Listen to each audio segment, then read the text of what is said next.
Just like that. We live.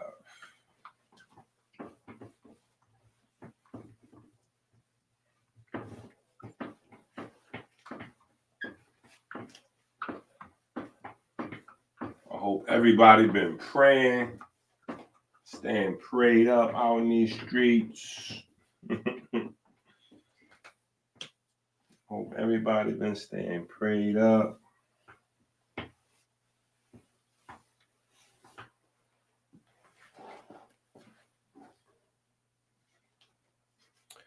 I hope people been memorizing the prayer.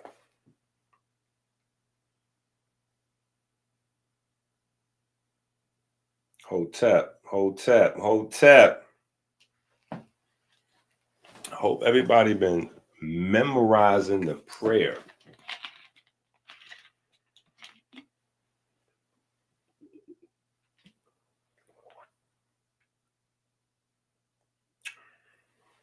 So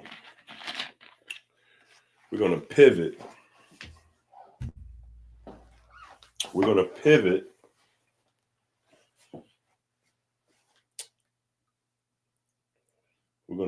today, and we're going to go back to the kitchen chemistry book. We're going to go back to the kitchen chemistry book. One of my bros, now he didn't single out this book. But one of my bros, I'm talking about this one of my bros, he said, I can't understand the books.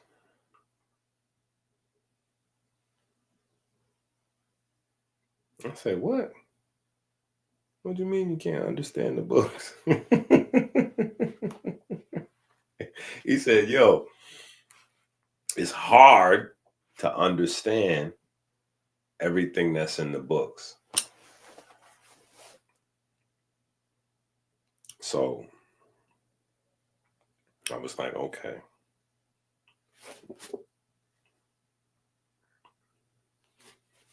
We're going to go to the kitchen chemistry book.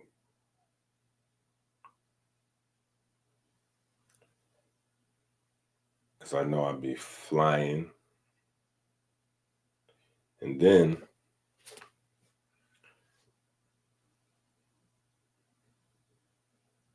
I know I got other stuff going on.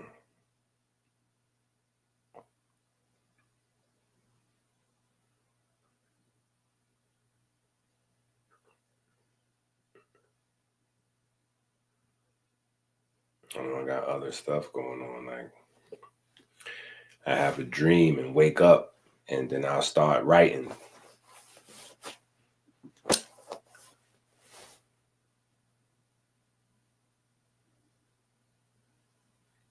So I know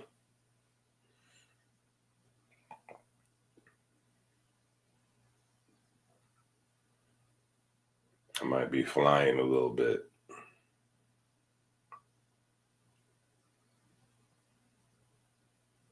So just with the time of the year being the time of the year, I said, okay, we're going to go.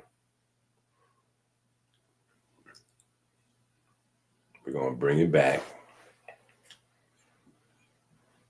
We're going to bring it back. And we're going to go to the kitchen chemistry book. Only because of the questions that he was asking me. And the questions that he was asking me, I was like, okay.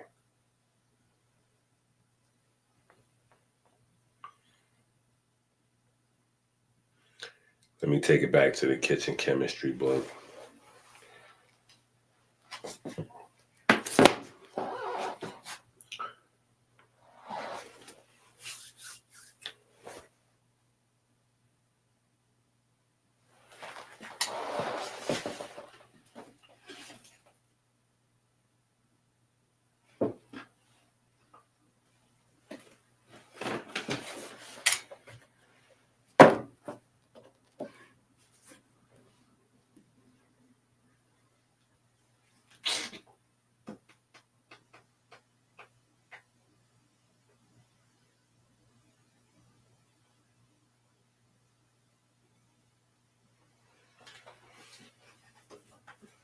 I just feel like certain books I need.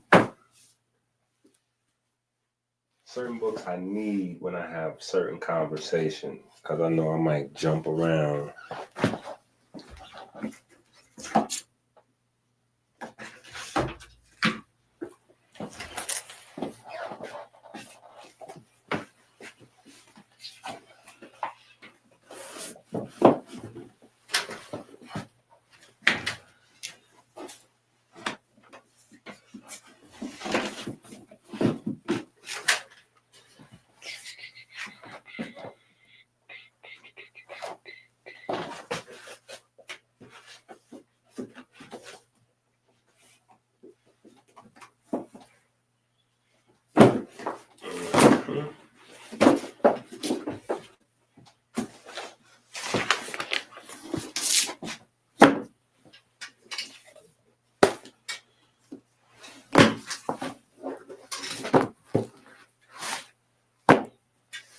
Yeah, like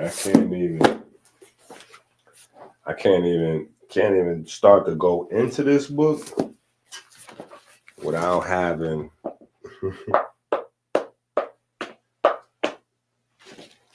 just on hand, on deck, like within arm's distance.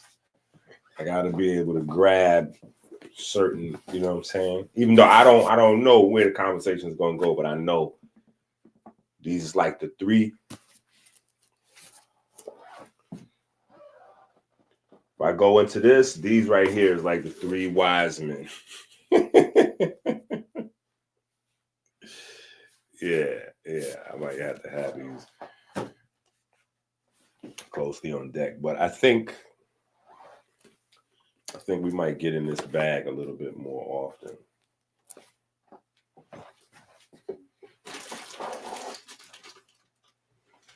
Yeah, I think we might get in this bag a little more often, because I was kind of like, I was taken back for a second. And then it dawned on me like he was dead serious. So I was like, okay, well, we need to dig in. I'm failing. And I know how it feels, because when I first got this book, when I first got this book, bruh, I was struggling to read this book.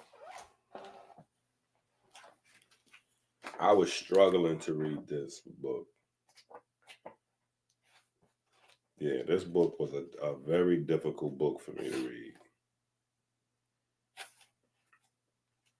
It took me a while to get through this book.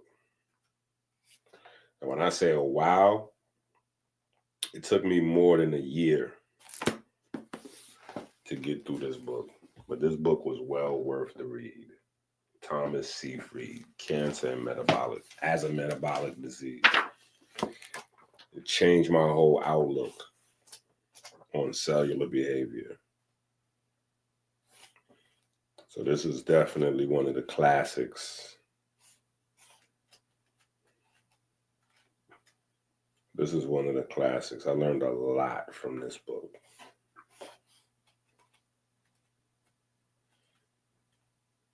Yeah, this is one of the guys that got banned. I ain't gonna say banned, but he was way ahead of his time with the information. And a lot of what he was saying, even though it's award-winning research, John Q. Public will never get it. It's crazy. No, you don't go in my library, though. Yeah, nothing goes over there except for my books.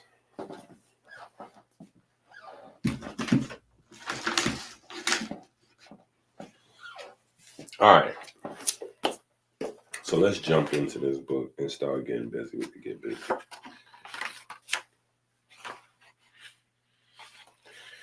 All right. So the book starts off with a book review because this book was a family project. Let me start with that. This book was a family project.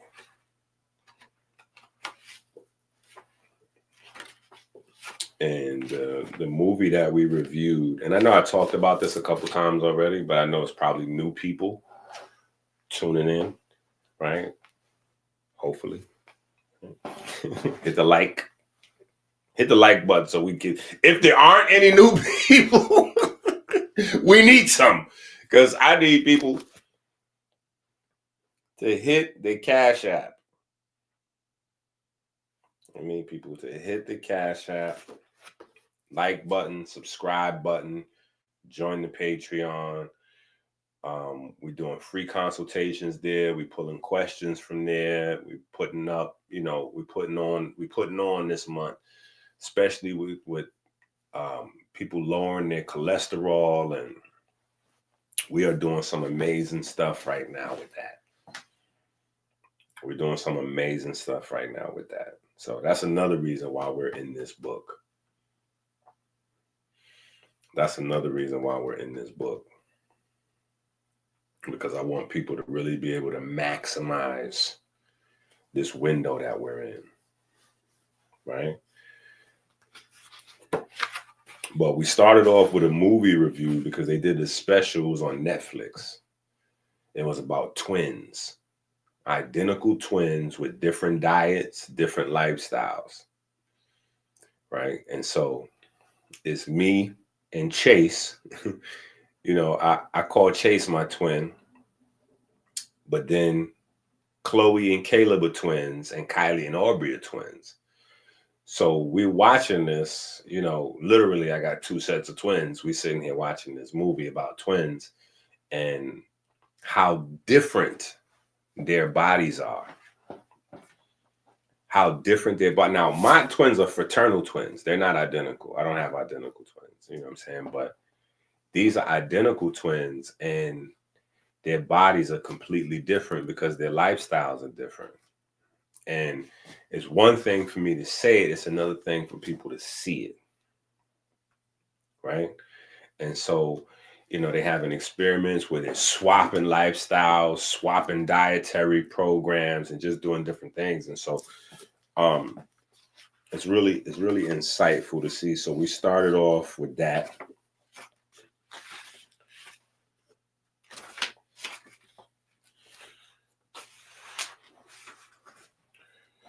Now, what I want to get into, though, is some of the specific jewels and usages of this book, right? Because it's a lot of stuff that's in this book that we need to highlight, that people need to maximize their potential, right? So before we go into any specifics, I just want to kind of navigate the book a little bit. Now, if you go to page 200,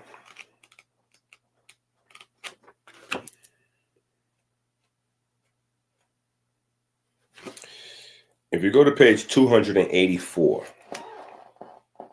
if you go to page 284, 284 has a listing for food and nutrition, right? It's just an old school breakdown. It's just an old school breakdown of what foods you could eat to get what nutrients. Simple, easy, over the plate. Simple, easy, over the plate, right? Simple, easy, over the plate. The reason being is because throughout the book, as well as its play cousins, as well as its play cousins, we talk a lot about missing nutrition and blah, blah, blah, right? Missing nutrition and certain things, and how certain chemical cascades in your body are needed, and you need certain things to trigger or facilitate those things, right? So yeah, the waves is looking very terrible right now, so that's why we're not doing no waves right now. But I do have on my goat hat. Right?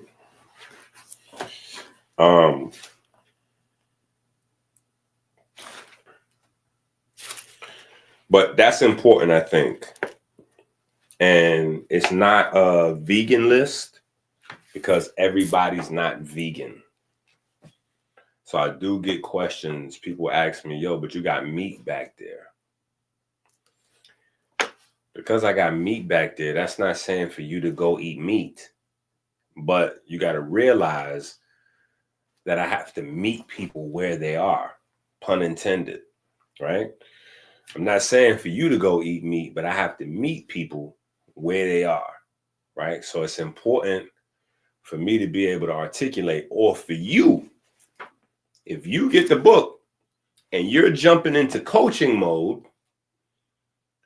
and you're trying to help your friends, your family, your coworkers, you need to be able to tell them, okay, well, look,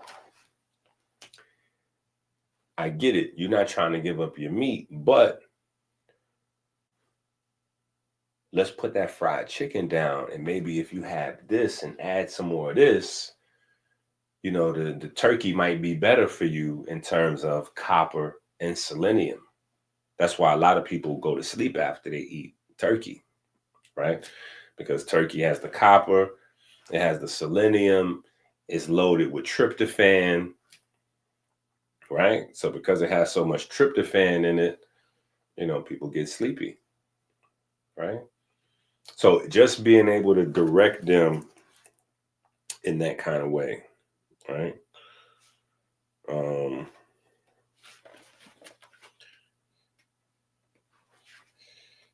Now, if you go to page, because this is a lot of people's favorite book. That's the reason why I said, let me pull this book out. Like, I don't know what book I would personally choose if I was to pick a favorite book, but a lot of people, they love this book because people do take it to the supermarket with them. People have this in their kitchen. They take it to, like, people live with this book. I know that feeling. I know that feeling of getting the book and like having it everywhere until somebody steals it. Then you got to buy a new copy, right? All right, so page 250. Page 250, we go through some of the numbers of nutrition, right? And I'll give you an example. Figs, right? Figs have 100 parts per million boron, 4,228 parts per million calcium, copper, 3.6 parts per million, magnesium, 872 parts per million, manganese, 7 parts per million, phosphorus, 2,764 parts per million, potassium, 11,662 parts per million, sodium, 366 parts per million. So we go through a bunch of different fruits and vegetables and give you the exact number of what you have in there, right? In terms of certain nutrients, right? And again, my goal was to make it as easy as possible for people to get a balanced nutrition with this book. That's why it's kitchen chemistry, right? Kitchen chemistry is a way for you to really be able to figure out, like to make food your medicine so that, like you're saving money with this book. Like, this is a money saver. This is a life saver. Right? So we want to go through and just provide as much detail as possible. And when we get into the book, which we will shortly, you'll see the reason why that stuff is there like that. Right? But also, I want you to just be able to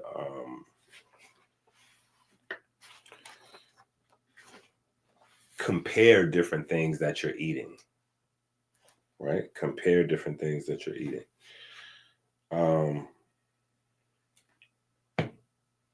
Need in versus weighed in. Okay, we're not going to start. We're not jumping into need in and weighed in.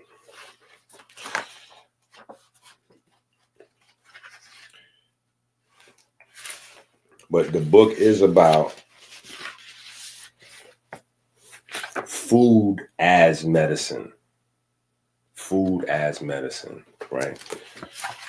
And we do a lot of, and I think probably the tough part for certain people is there is a lot of scientific documentation in this book, right?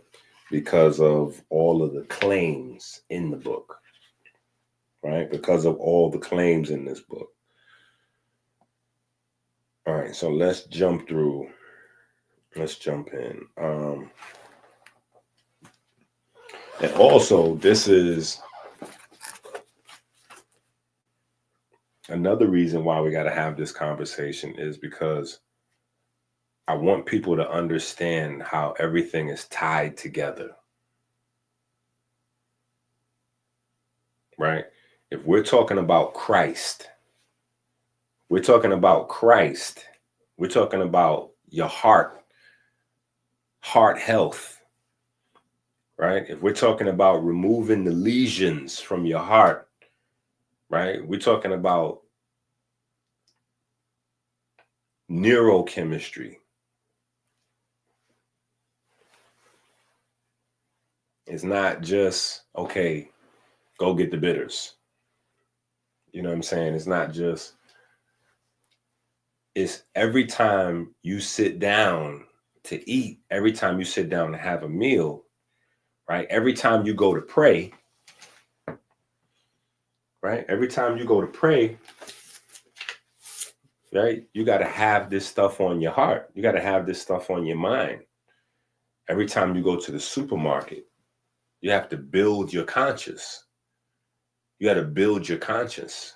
You know what I'm saying? If you drive into the liquor store, you should have an angel and a devil on your shoulder the whole time. Right? If you go to Auntie them house or you go somewhere and you've been on your, you've been on your thing, and then you step out because it's holiday time and you're going to be around family, and all of a sudden it's beer, it's champagne, it's wine, it's this, it's that, it's these other things that you kind of put to the wayside. It need to be on your conscience. Not to say not to indulge or enjoy your holidays, because I definitely want you to do that, but it should be on your conscience so that you consciously consume. Consciously consume, right? Consciously consume and then lead by example. Step off for a minute. Step off for a minute. You know what I'm saying? Step off for a minute. It'll create a conversation. 6 o'clock roll around. Oh, hold on. Let me run to the bathroom real quick. I got to pray. When you come out the bathroom, that's going to be a conversation. That's a certified fact. If it turns 6 o'clock, if it turned 9 o'clock, and y'all done been in the middle of whatever, turning up or having a good time, or y'all watching something crazy, laughing and joking, and you, oh man, it's 9 o'clock. I gotta go to the bathroom real quick so I can pray. What? Now, some of y'all already live a certain lifestyle where that's the norm, right? Praying and doing certain things, that's the norm, and that's good. That should be applauded. But there's a lot of us that come from a universe where pray.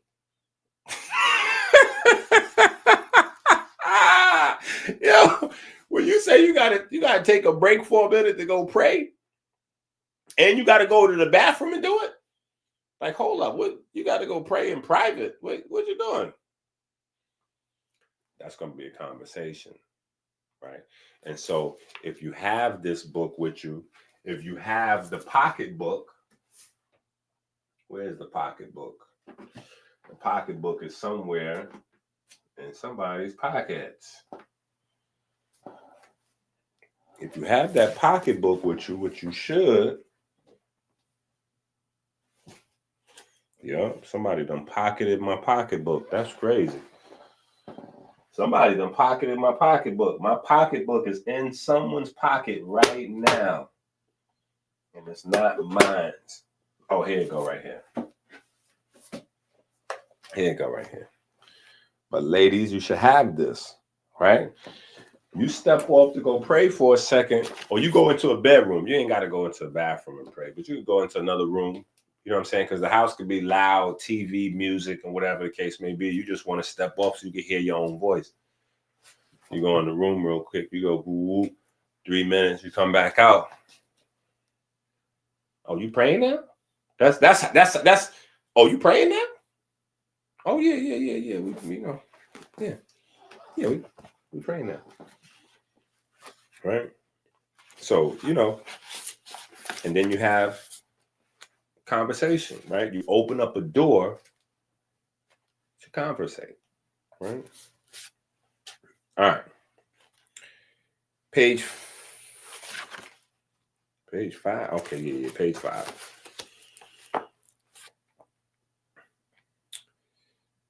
Let's get right to the food. Y'all have been bugging out for this food book. The thing is, food info without science undermines our whole movement. Now that we have sufficient information on food electricity and food chemistry, we can have a healthy view of food. Let me stop right there. So, again, although this is people love this, I would not have been able to do this book in good faith without this book. Food Basics, right? Food Basics. This is the geek book. This is the geek book. This is the nerd book. This is the talk that talk. Talk that talk book. Like, this is that book, right? When you're talking about electricity and different, biochemical reactions and how electricity is produced in the cell and how electricity moves in the cell and then out the cell and translates throughout the body, and just getting into more of the scientific, that's this book, right? And so I wouldn't have felt comfortable with this book until I did that and then did this, right? This is a college level biochemistry book, the one in my hand right now, right? So, and this book I did more so influenced by Chase and Aubrey, because they want to be chefs. And at the time, Chase was doing something in his school, and I was like, okay, we're going to do a professional, we're going to do a biochemistry, not a Dr. EnQi, Dr. Sabi, Robert Becker, like, not that. We're going to do a real, here's the chemistry of food, professional, So we did that, the biochemistry, then we did the sciencey version, or rather, we did the sciencey version first with the food basics. So the name is an entendre. It doesn't mean basics at all. If you buy this book and you think this is basic food information, you might be upset when you get the book. This is actually why we're doing this video right now, because this is one of those books that people might not get. They'd be like, yo, I don't understand these books.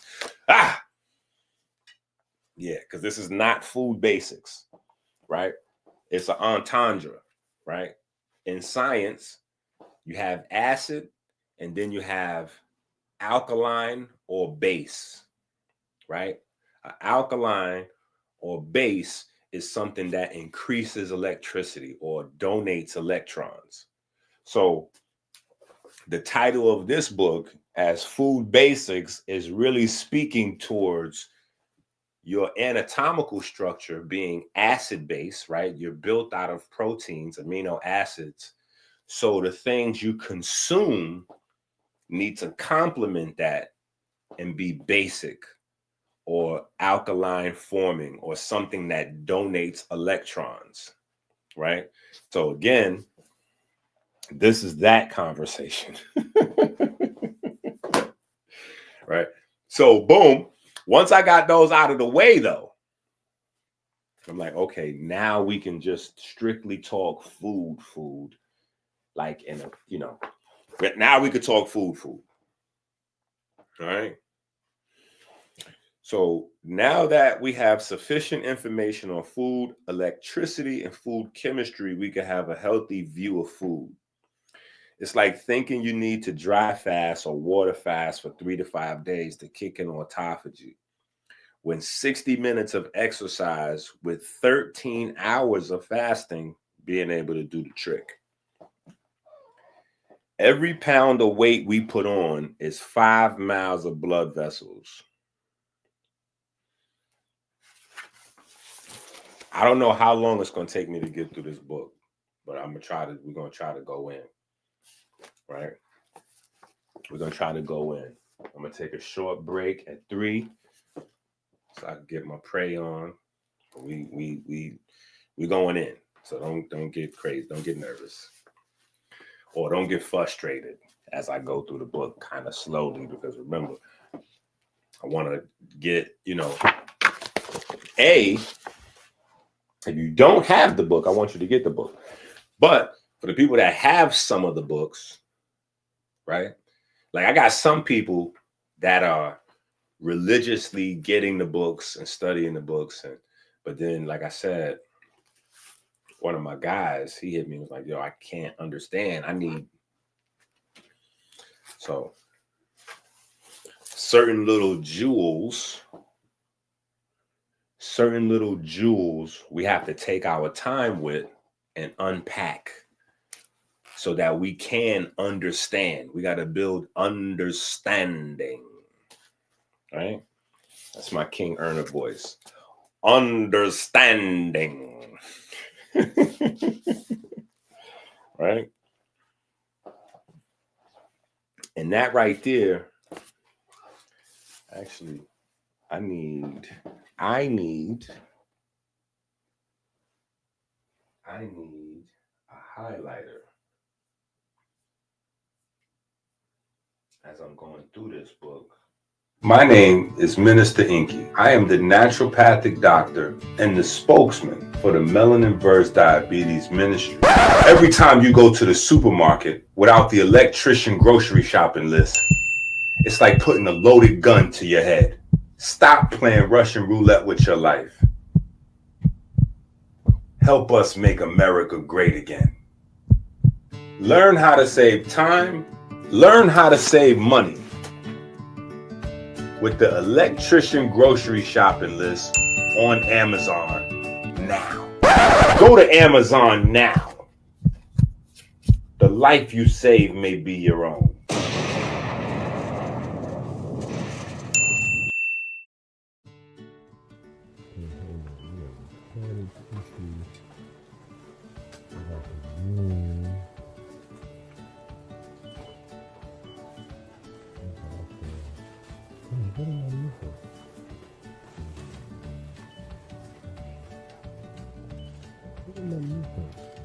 Oh, I know what I'm supposed to do.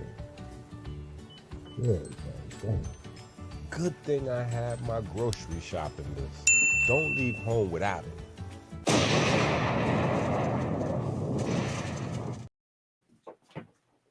All right. Just in the nick of time. All right. This is probably one of the most important sentences in the book.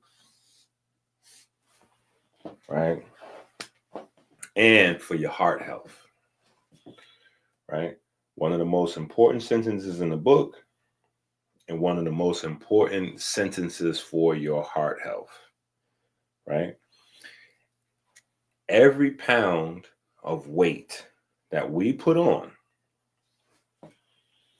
is an extra 5 miles of vessels that your blood has to travel through. Right? This is the reason why. So you have two things, right? You have glycation, and then you have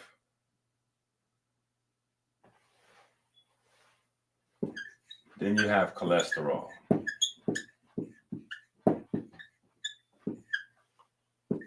Right? And then we're going to put COPS in parentheses. Right?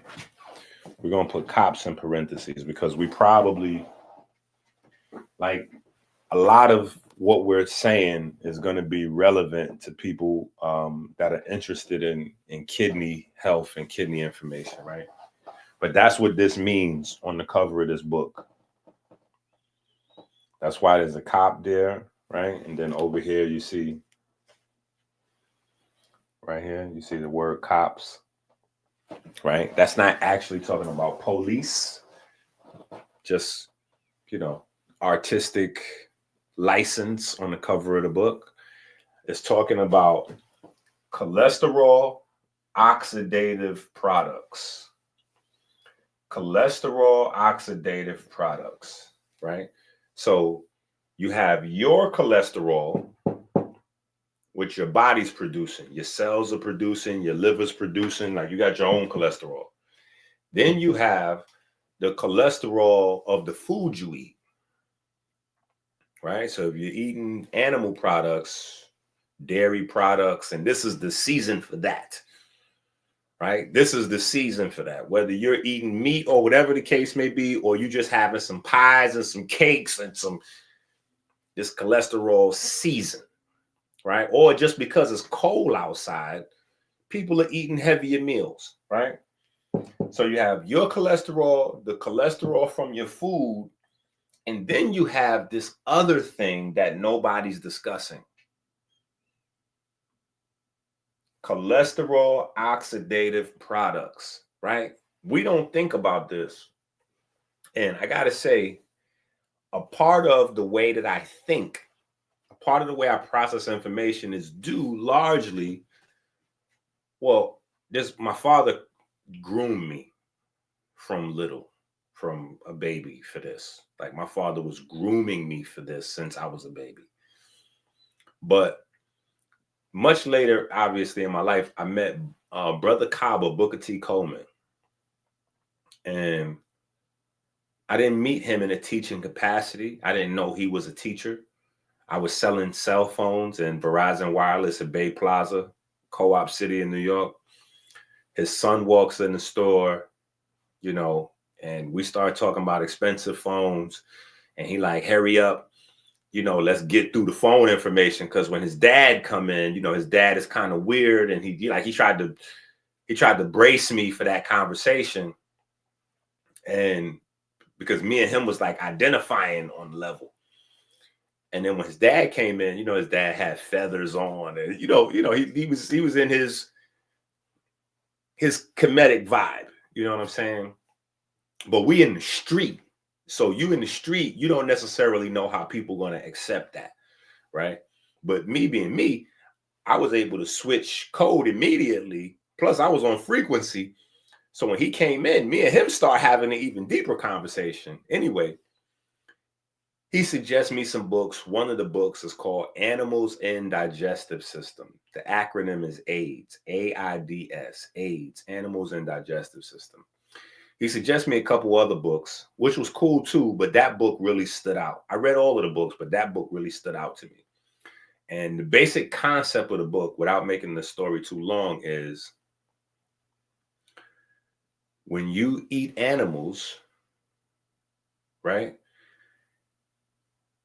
you take on some of the physical conditioning of the animal,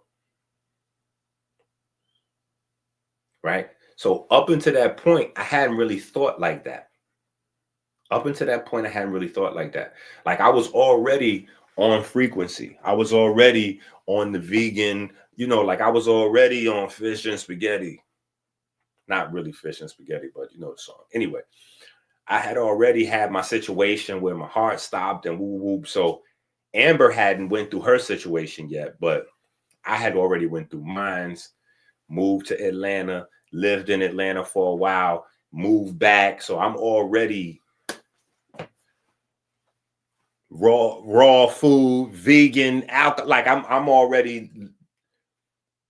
So to a certain extent, I'm already hip to, and I think he might have sensed that and slapped me up a little bit. You know how like men, I don't know, ladies y'all watching, but men, like we always gotta like, you know what I'm saying? There's always a thing with us, you know what I'm saying? Like even if it's cool, like but it's still like, so I think he might have young boyed me with that. I'm not sure. I appreciate it regardless, you know what I'm saying? But I think he might have casually young, like you don't know everything, you know what I'm saying? Like, whole lot, you know what I'm saying? Like, so, yeah, to that moment, I never really thought about that. Like if you eat an animal, you don't know if that animal was developing cancer or not. You don't know if that animal was developing high blood pressure or not. You don't know what conditions that animal had, that then when you sit down and you now eating all of that animal's cells, right? How that animal's diseased state is going to translate to you, right? Because the meat industry, we can go down conspiracy theory road, right? And say they're trying to kill like we can go down that road, but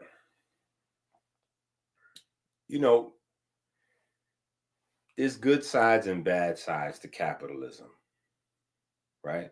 And that's why I be saying when checks and balances become the checks and balances, that's really when problems come into place. It's not money's the root of all evil. That's not it. It's if money becomes your moral compass, if money replaces your moral compass, then things can get crazy.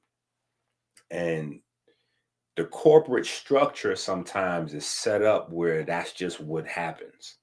And so that's where it has to be buyer beware, because a person in a job is trying to get promoted, right? We don't think of it that way.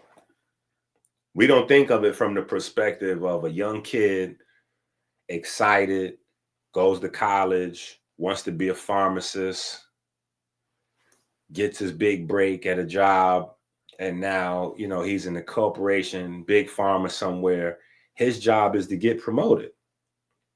So all he's trying to do is optimize the company structure so that they can sell more pills, right? A young kid get a job, maybe he's from the West or, wherever. He goes into a meat company, their job is to sell more meat, so he's just trying to optimize the business to be able to sell more steak, sell more chicken, sell more whatever it is, what their product is, right? Not necessarily thinking, when I make these changes and when I push this product may, like on the back end, disease, like, so because you're looking at the law and you're trying to stay within the bounds of the law, but you're not a law writer. You're not a politician. You're not in government. So you're like, the law is the law. Let the law take care of the law. Let the doctors take care of health. My job to sell meat. So it's not always, a deep conspiracy, but the implications of conspiracy is real because they're blindly focused on what their thing is, right? Selling more pills, selling more meat. Abim Diddy. I know that sounds crazy, right?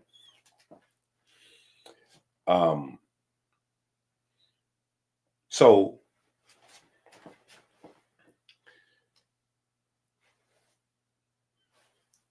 antibiotics and vaccines and things like that, that may keep the animal healthy, like sellable.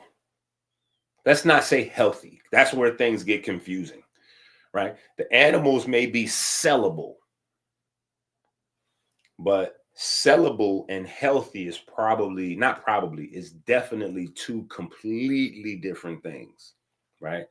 And so the animal may be building up glycation, cholesterol, or any one of 1,000 or 1,000,000 different disease states. And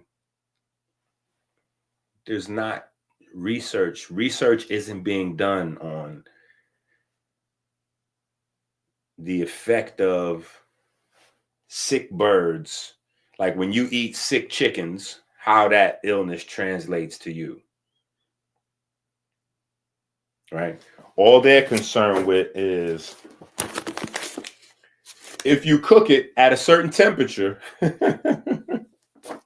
if you cook it at a certain temperature, technically this, that, but, viruses and fungus, well, I'll say viruses is a different species. The viruses are different, like you may kill off some bacteria or some fungus, but viruses can live in lava. Viruses can live in rock. They could live in asteroids. They could live in ice. You know what I'm saying? Like viruses, some totally DNA and RNA can survive any environment.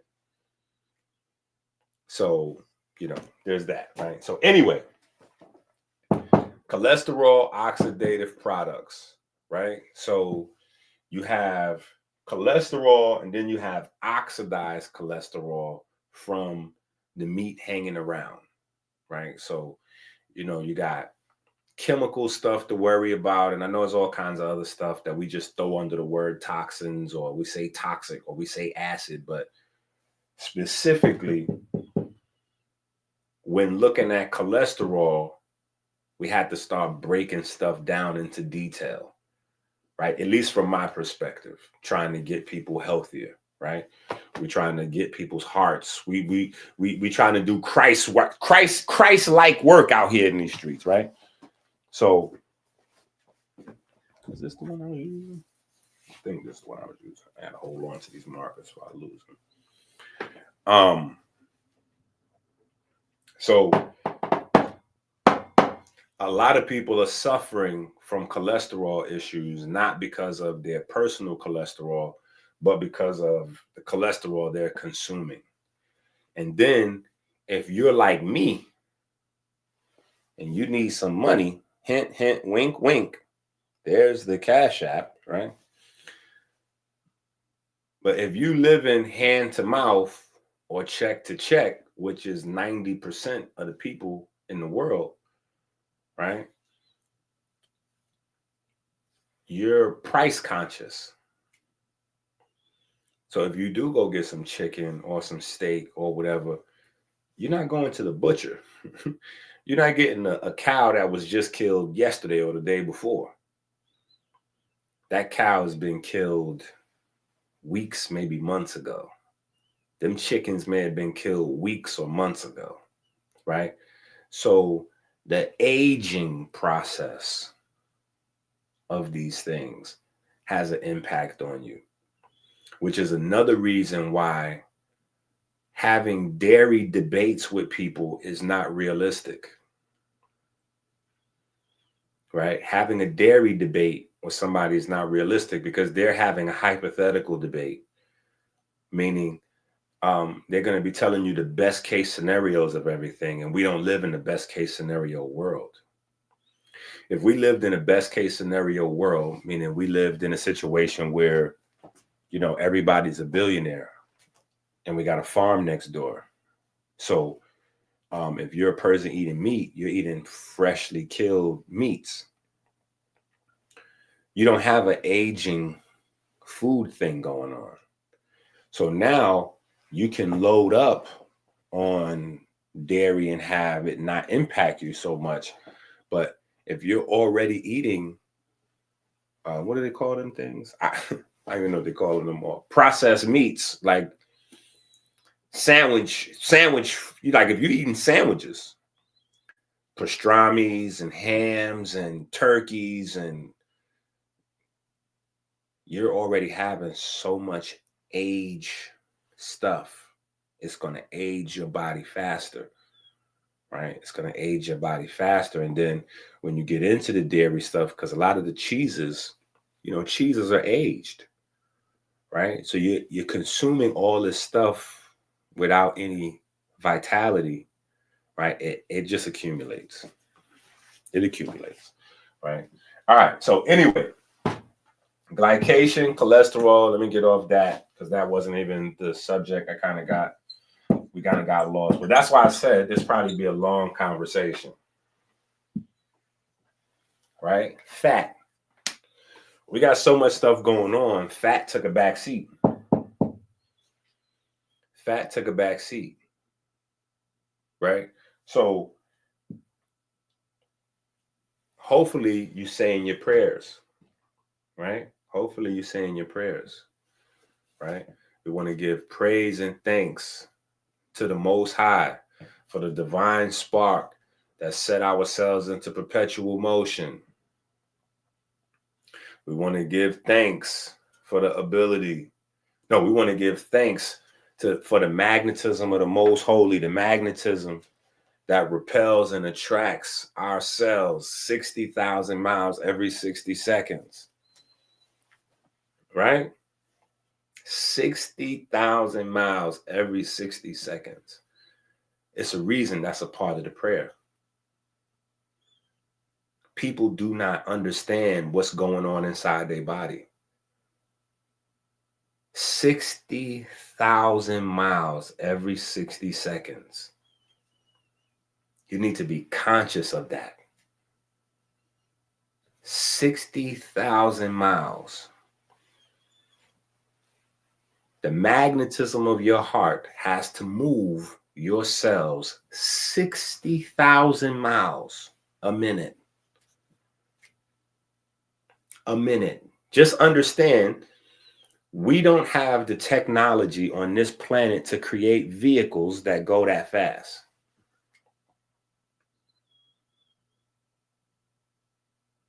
We don't have vehicles on this planet that go that fast. If we had the technology on this planet to make vehicles that went that fast, we wouldn't have to lie about going to the moon. 60,000 miles every 60 seconds. And you got people that are walking around out here like, there's no God. Or there's no proof of God. I need more proof. I'm like, wait, what? Your blood goes 60,000 miles a minute. And that's with your cigarettes, your sodas, you know what I'm saying? Like you on the couch, like you eating whole pizza pies. You ordering Domino's, you eating whole pizza pies. Your blood still got to go 60,000 miles every 60 seconds. And you need proof. You need further proof. You done went through whole years of smoking, I don't even know how many cigars a day, cigarettes a day, blunts a day. Like you done took pills, powders, all. Some people walking around out there talking about, I don't like water. No matter what the obstacle, your blood has to go 60,000 miles every 60 seconds, and it can't get an attitude. Your heart can't get an attitude. Your heart is very, very identical in that regard to the sun. The sun cannot get an attitude with people on this planet and stop shining for a day. You know what? You know what? You see how y'all acting? I'ma just, because I'm tired of this. What? If the sun took off for one day, all life on earth would be over. If your heart stops for a day, mine stopped for a few seconds.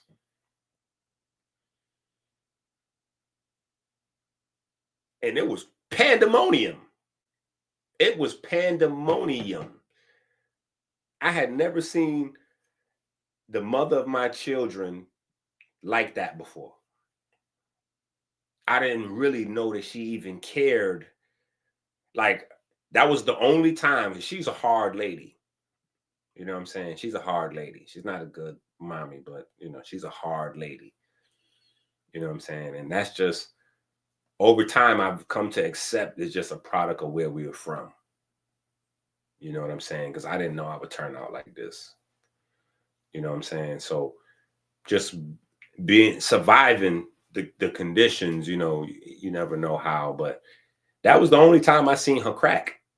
She's a monster. She's way, way tougher than most men that I've ever known. You know what I'm saying? Like, she's just a hard type of person.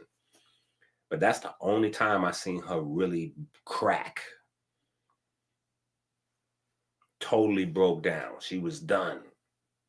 Boop, flatline. I know some of y'all are going to be like, well, wait a minute. If you flatline, how did you see what was going on? Yeah, that's another conversation. Point is, every pound you gain adds a whole nother 5 miles to how far your blood has to circulate. And that 5 pounds is based on the baseline of keeping a flat stomach. Keeping a flat stomach, right? So you don't need no whole bunch of science to understand that part, right? Visceral fat. You keep hearing about it on YouTube.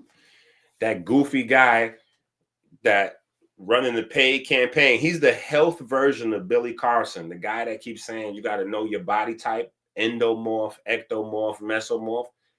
He's the health version of Billy Carson. I just want y'all to know that. Right? He's the health version of that. We went through that in one of the books, right? The guy who invented that body typing eventually said that it was incorrect and blah, blah, blah. And it was dead for years. And homeboy found a campaign where he could sell a bunch of stuff on the internet to gullible people. And the more money he makes, the more commercial space he buys. The more money he makes, the more commercial space he buys. The more commercial space he gets, the more people believe it. Same as Billy Carson. We just watched that. The more money he makes, the more commercial space he buys. The more money he makes, the more commercial space he buys. The more people see it, the more they believe it. To the point we just went through like a 3-month period where almost every platform on YouTube was teaching that the Bible says God is the devil. I'm like, wait, what is happening? I had to stay on my platform. I stopped going to other platforms. I was like, yo, it's spooky out here. I'm going to just stay over here with my little, I don't care how many people we got on the line. I said, yo, I can't go on these platforms. They talk about God is the devil. Woo, woo, woo. I got to draw lines. I was like, I can respect other people's space and other people's ideas and all that. I could stand next to you while you're saying certain things, but we got to draw some lines out here. So Hearing something repeated over and over and over, it gets crazy, right? So when you add in that for every pound, and the average person is walking around with maybe 20 to 40 extra pounds on their body in America. I gotta be mindful of people watching from overseas and stuff like that, right? Average person in America is 20 to 40 pounds overweight, right? So say for instance, you 30 pounds over what you need to be, and you can't really gauge that, right? You got to actually get down. You got to get down until your clothes start falling off you. And then you go, oh, okay, good. This is the baseline. This is the baseline, right? So if you think about it, the average person has an extra 150 miles of blood vessels that your heart and your spine have to be responsible to try to get blood through. And it has to do it. It's not like it cannot do it. It has to do it because on the other end of the blood vessels is your organs. On the other end is your tissues, right? So it has to go through. Now, we just did the video the other day, Jamie Foxx, and we were talking about Golgotha, Calvary, but we were talking about brain circulation, right? Brain bleeds, strokes, etc. Part of that conversation, we got into a little bit the anatomy, right? The anatomy and how the design is. If you notice the cheat code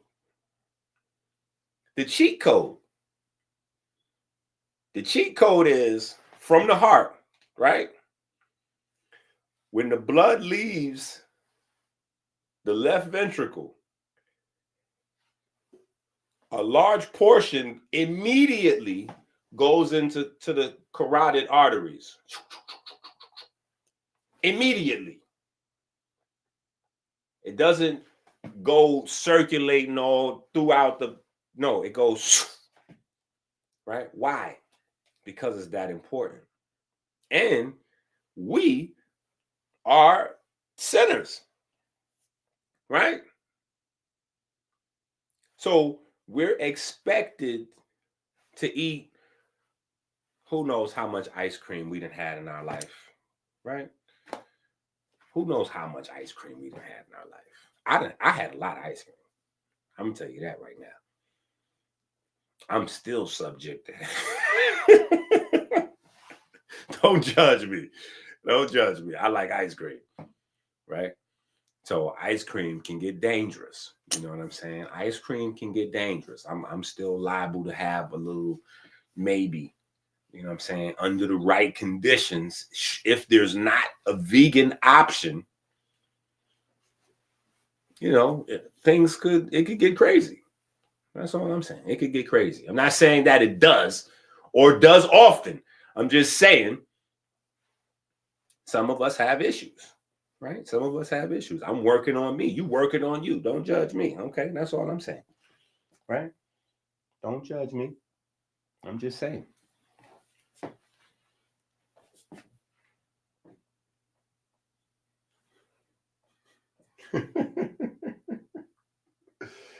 Yeah. Get on mic. Netchers. We got to get on each other. We got to make sure we're replacing our N word. See, look at this. You see how that go? Once you start confessing your sins,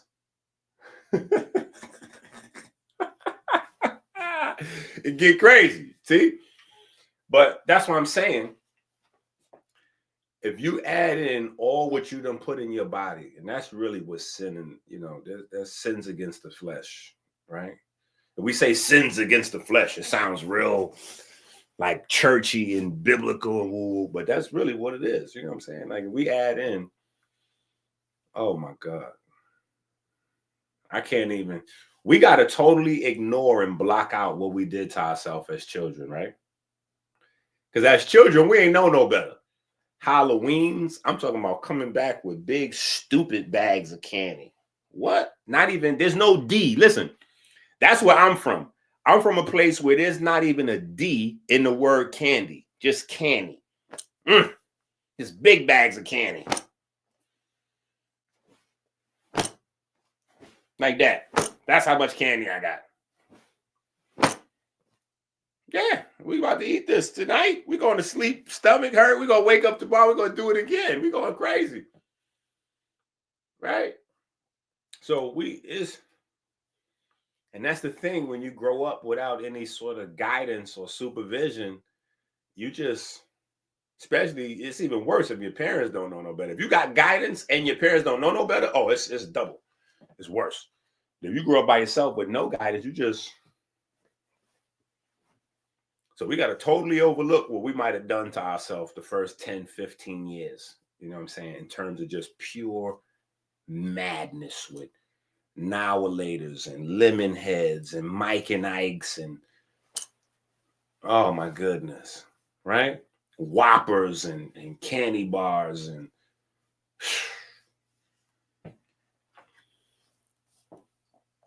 so you got to think, you got to get that weight down. You got to get the weight down, because the less weight you have, the less distance your blood has to circulate. So yes, if you're saying to yourself, so the number is not correct, when we're praying and we're saying 60,000 miles every 60 seconds, that's a healthy person. That's an average healthy person that's not overweight. Right? That's not overweight. Now, when we go further, right? Think about the whole thing, right? Where we at? We at the second line, the second verse in the prayer, right? We want to give thanks for the magnetism of the most holy, the magnetism that propels and attracts ourselves 60,000 miles every 60 seconds throughout our vessels and our caves. We want to give thanks for the ability to drink clean water every 60 minutes, flooding the river of life, right? Then where we go? Sugar, right? We go to sugar. Then we go to cholesterol, right? Darkness has not covered the riverbanks with calcium, turning our circulatory system, right, into stone. Because what happens is when we don't convert our cholesterol, we get calcium building up throughout our vessels and our arteries, and they get hard. When they get hard, that's when disease starts setting in, right? And then we go from there to, the amygdala. And from there we want to give thanks for smooth sailing through the valley of the shadow of death, right? We want to give thanks for smooth sailing. Smooth sailing. That's what the smooth sailing is. Because not only do we got all these vessels, thousands and thousands and thousands of miles to travel through, but if you got glycation and cholesterol, that means that's not smooth sailing. That's not smooth sailing. You got all kind of stuff like octopuses trying to attach to your red blood cells and capture them. Like how they say back in Kemet, the monster, the serpent, Apophis, right? You got the serpent trying to grab your blood cells and bring them down. All of your ferry boats, all of your boats got to go through rocky water because you got these arms, these tentacles, right? Trying to grab your red blood cells and bring them down, sink your ships. And a lot of them is getting sinked, right? Sunk, sunk. A lot of a lot of them is getting sunk, right? So now your spine got to work twice as hard to keep producing more blood cells, right? More blood cells. Your lungs have to work twice as hard, right? Because you got to circulate twice as much as blood cells just to get normal circulation.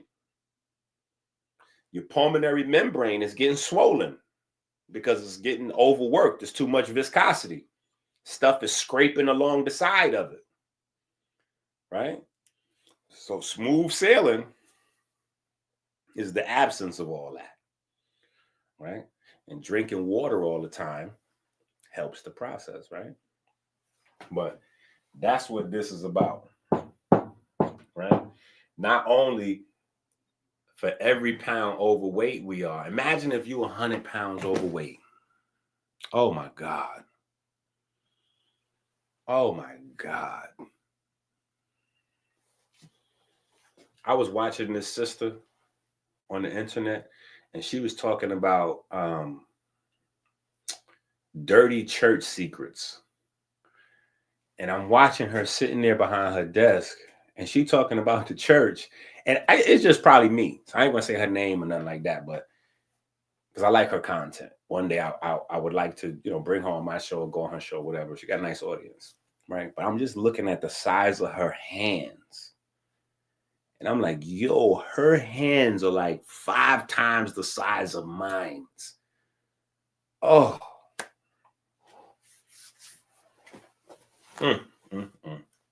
So we got to just be mindful of what that means. Anyway, we only on the first paragraph in the book, and we ain't making no headway. But hopefully we get it, right? Hopefully we understand. Hopefully I'm making a point, right? Every 60 seconds, right? I want y'all to get that part to click in. Because listen, hold on. Let me say this before I even try to go back on the reading. That every 60 seconds part is more important than the 60,000 miles. I want y'all to understand that every 60 seconds part is more crazy than the 60,000 miles. Or even because you're thinking in your mind, oh, well, I ain't got but like 15 pounds to go. And if you're looking at yourself in the mirror saying 15 pounds, it's probably about 40 pounds. Because I went through that. I was 260 pounds. Like right now, where I'm at right now, I'm like 180, 190. And I don't feel good. I'm not in good shape, but I'm not in dire straits. But I was 260 pounds before, 257 to be exact, somewhere like right around there, 256, 257. And without getting on the scale, I'm looking in the mirror and I'm like, oh yeah, all I gotta do is drop. I ain't gotta do nothing but drop like 20 pounds. I'll be good. You know what I'm saying? I'm looking in the mirror and then you start thinking you handsome and all that. You you start thinking you sexy, you looking in the mirror, you start falling in love with yourself a little bit too much. Like, yeah, then you start stretching your stuff, you like stretching it. You like, yeah, I'd probably be good, 15 pounds. Then you, babe, look, how much weight you think I need to lose? If you think your wife, your girlfriend, your baby mama, if you think your husband, your baby daddy, your boyfriend, if you think you're getting the truth, you are sadly mistaken. Not only are they going to lie to you, but they're going to double down on the lie to reinforce it. Meaning, whatever you say, they're going to agree. Probably like 15 pounds, right, babe? They're going to say, yeah, you good. I love you whatever size you is. Yeah, you good. Now, you ain't just saying that because I need you to tell the truth. Now, be serious. Don't play. They are being serious. They're not playing. They ain't got no time to deal with your mental. They're not trying to argue with you about, you got that mirror work. That mirror works, okay? So they're not getting ready to wrestle with you. If you look in that mirror with your fat behind and you saying to yourself, oh, yeah, 10 pounds, right, babe? Yep, 10 pounds. They're going along with it. They're not trying to argue with you. So I'm just saying, I'm just saying you could do better. Right? But listen, it's not the number, it's not the miles, it's the every 60 seconds. Because when you hear that number, it's so big and so crazy, we can't really imagine 60,000 miles. Right? We can't really imagine that. We do that in our car maybe in a year or 2 years, something like that. Right? But you're not thinking that's 60 times an hour. 60 times in an hour, your blood has to go 60,000 miles. So 60 times 60,000 is what your blood cells have to travel in an hour. 60 times 60,000. 1 hour. And you got 24 of those hours. Okay. Every pound of weight we put on is 5 miles of blood vessels. If your heart beats 100,000 times a day, that's 500,000 miles a day for 1 pound of fat.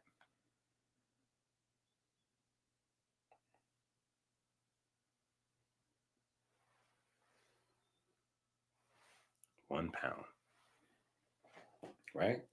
So that extra 1 pound, even though it's only 5 more miles of vessels, in a whole day,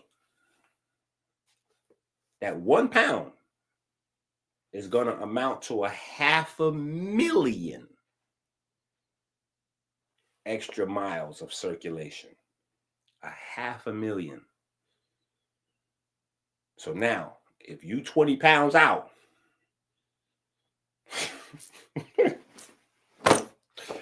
right? We can close the book. We done, right? We look. We ain't went to the first. We on the second paragraph. We done. Book is over, right? We look. Go get the book. That's it. We should be done after that, right? Now you should get it. My name is Minister EnQi. I am the naturopathic doctor and the spokesman for the Melanin Verse Diabetes Ministry. Every time you go to the supermarket without the electrician grocery shopping list, it's like putting a loaded gun to your head. Stop playing Russian roulette with your life. Right? In my mind, if people got that one sentence right there, we done. Everything will click. The reason why you need to do toe raises, then heel raises, right? You need to work all the muscles in your feet to get the blood to go down there without the heart.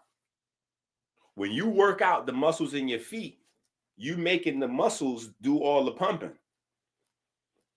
Yeah, you're making the muscles in the feet do all the pumping. When you work out your calves, you making your calves do all the pumping. When you do the squats, you making the glutes, the hams, the quads, you making all these leg muscles fill up with blood, empty with blood. Fill up with blood, empty with blood. You're moving the blood all around the body.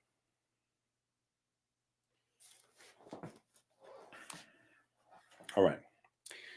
Every pound of weight we put on is 5 miles of blood vessels. If your heart beats 100,000 times a day, that's 500,000 miles a day for 1 pound of fat.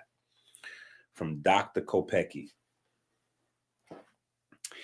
For this reason and others, we lose 30 minutes a day of our lifespan with just being 11 pounds overweight.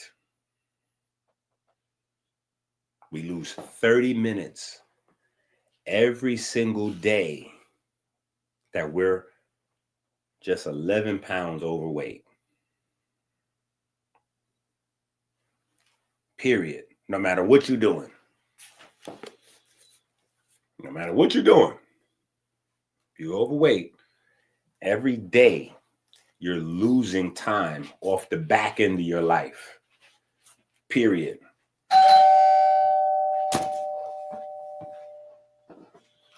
What? This boy. My name is Minister EnQi. I am the naturopathic doctor and the spokesman for the Melanin Verse Diabetes Ministry. Every time you go to the supermarket without the electrician grocery shopping list, it's like putting a loaded gun to your head. Stop playing Russian roulette with your life. Help us make America great again. Learn how to save time. Learn how to save money with the electrician grocery shopping list on Amazon now. Go to Amazon now. The life you save may be your own.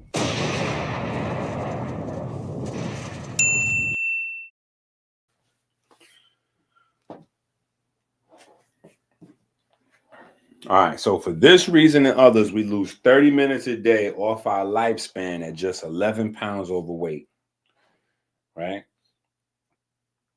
The big financial interests make money the earlier you die into your retirement. Even better if you die before your retirement, right? This is why you're supposed to have a detox every 21 days. It's a monthly detox, right? Because not only do we want to keep the lymph going and keep the NRF2 system going, because the lymphatic system and the NRF2 system is going to help with you managing your weight. A lot of the reason it's hard for people to manage their weight, manage their sugar levels, manage their cholesterol levels is because their lymphatic system is shot. Your lymphatic system is shot. Your NRF2 system is struggling, right? All right. While you playing games, diet hopping, just know that a low carbohydrate diet gives you a 20% increase in all-cause mortality risk. I want y'all to understand that, because if you wasn't listening closely, you might not have heard that correctly. A low carbohydrate diet, right? Because I know some of y'all out there was like, oh yeah, nah, I'm gonna get on top of my, you know what I'm saying? I'm about to cut these carbs out. Yeah, I be listening to EnQi, you know what I mean? I be watching them videos every so often, you know what I'm saying? So yeah, I'm about to cut these carbs out. No. You're not listening to EnQi. And you're definitely not buying my books. If that's what you're thinking, you're not listening to me and you're definitely not buying the books. You're tuning in on YouTube lives every so often. Yeah, you walk into the supermarket or you driving to work, you might tune in and catch a live, but you're not with us for real. You're not really a part of this because you're not getting it. So let me rewind that back for you. While you playing games, diet hopping, just know that a low carbohydrate diet gives you a 20% increase in all-cause mortality risk. So cutting out carbohydrates might help you look good in the short term. In the short term, you might be able to get into that dress but that's going to increase your risk of the big one and everything else. Cancer, autoimmune, you name it. So cutting out carbohydrates is never the answer. Just so you know that. People get that confused and get it twisted, right? You got to remember, yes, cupcakes, cookies, candy, right? Candy, those are carbohydrates. Ice cream, carbohydrate. But kale, mustard greens, broccoli, Brussels sprouts, those are also carbohydrates, right?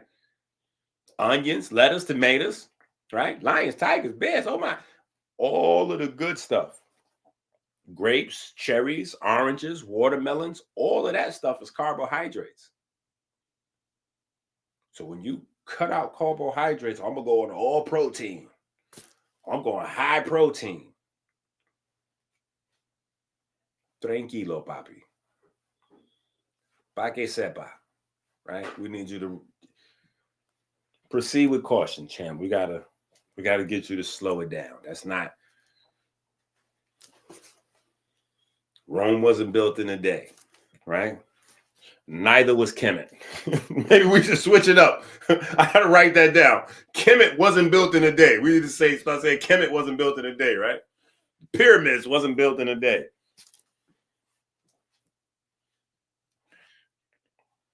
This is the third installment and crowning jewel of the Eat Right series of comedic science. The Melanin vs. Diabetes movement has shared with the world how they can control translation and transcription. In case you don't know, translation and transcription is how your DNA expresses itself. That is in this book, The Declaration of Independence. Right? These books are brother and sister right here.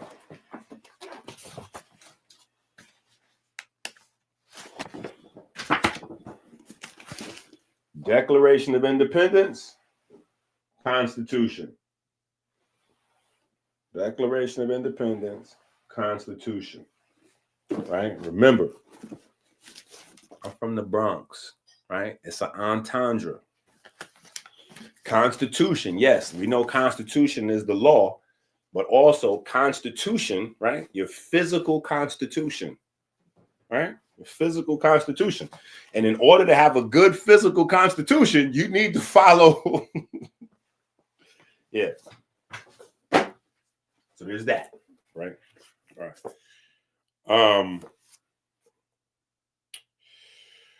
All right. Greens over genes, because the opposite of lean is exogenetically obscene. Okay, I don't know what I thought I was doing right there.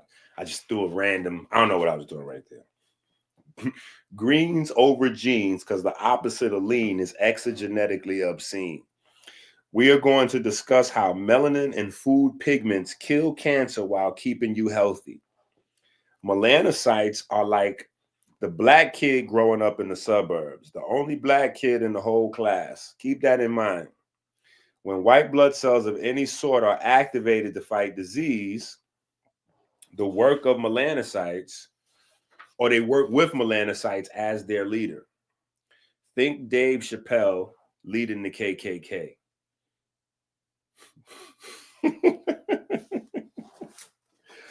Listen, I'll be up late at night sometime writing these books. So if my joke's not funny, try not to be offended, okay? We have to become as aggressive as the ops. America is number one of 2 countries in the whole world where medical commercials are legal. America is one of 2 countries in the whole world where medical commercials are legal. I know that some of you at home, we're conditioned, because this is our life, to believe that everything is okay. But just know that 98% of the world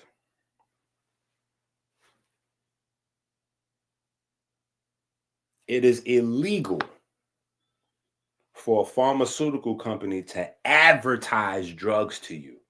Like, hey, take this drug. This is good for you. Hey, take this. This is good for you.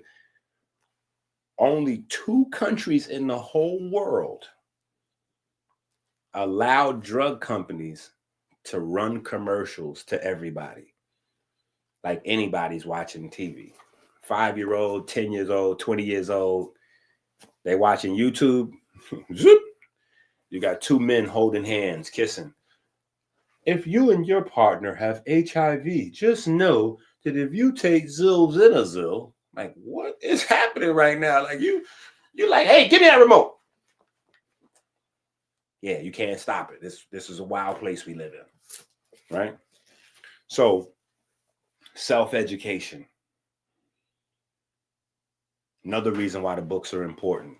Self-education, and you got to educate your babies, because you can't stop them from seeing. You can't stop them from seeing the world and being in the world, right? It don't matter what you Hey, Dad, I'm going to watch such and such. All right, go turn it on. Right in the middle of that show, it could go extremely left. Right? 193 out of 195 countries, it is illegal for pharmaceutical companies to market directly to consumers, especially children who supposedly aren't the targets, but we all know children are watching and are more susceptible. So not only are they watching, but they're more susceptible to the messages, right? Because they're forming their idea of what the world is. They're forming their idea of what's acceptable. So if it's on TV, right? Especially if it come right in between a soccer game, or they sitting down watching the NBA champions, they watching the Super Bowl, they watching the NFL games, and whoop, you can't unsee things after you've seen them, right? Animals serve as chemical filters and toxin banks. This is one of the reasons the Bible names animals that eat other animals as unclean. We discussed these concepts in the PhD book and the Heart Healthy book. All right, so we kind of discussed it earlier, but we didn't really discuss the chemicals, right? So animals concentrate chemicals in their body. You eat the animal, they transfer, a lot of that transfers to you, right? Think about boiling water, right? Boiling water kills germs, not chemicals. When you boil water, right? Say, for instance, you got 10 parts per million of chemicals in a teapot. And you boil water, that water goes down. You go from 10 parts per million of toxic chemicals to maybe 100 parts per million, because you didn't reduce the chemicals, you just reduced the water. So the concentration of chemicals is higher. Same thing happens with the meat, right? And so you got to think, how much times a day are you filtering in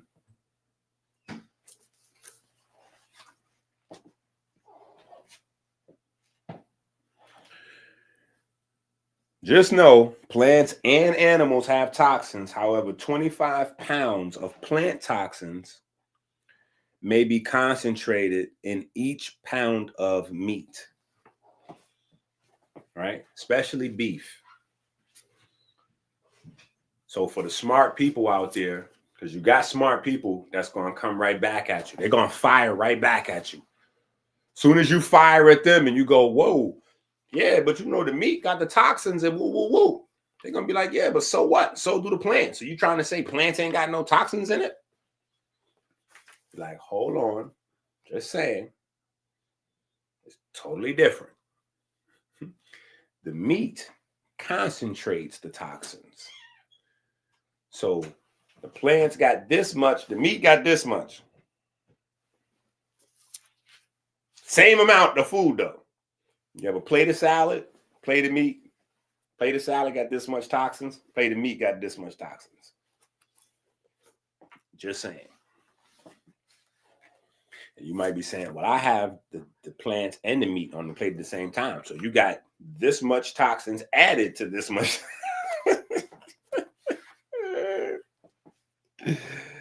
Go to AmericanHealer.website and get your detoxes today, right?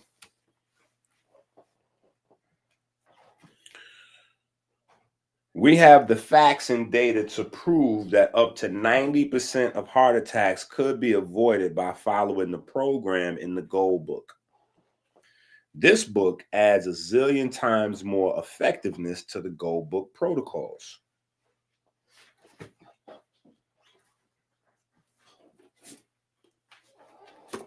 Gold Book.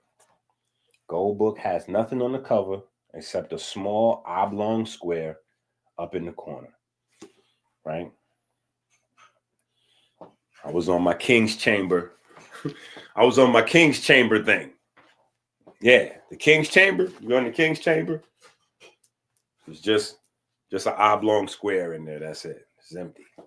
So I said, you know what? This cover is going to have no cover. It's just going to be the goal book, right? Because gold, but it's also goals. So it's like GOLD, but it's also GOAL, right? That's why I always wear my goals in my mouth to remind me, speak things into existence, right? I'm a little crazy. I'm working on me. Don't judge me, right? I'm trying to get my life together. All right. In most conversations, we put meat eating, Abim Diddy, in the primary position. Let's try to reverse that. Let's look at the statistics of people that follow plant-based diets and then switch to eating meat once a week. The people that eat plant-based diets and switch to eating meat once a week have 150% increase in cardiovascular disease risk, 160% increase in diabetes risk, and over 200% risk of becoming obese. This is just adding in meat one time a week. In 2024, only about 10% of America's calories come from fruit. And when I say fruit, I'm talking about fruit of the earth, right? So that's seeds, nuts, beans, vegetables, fruit, across the board, right? Natural plants, plant-based foods. But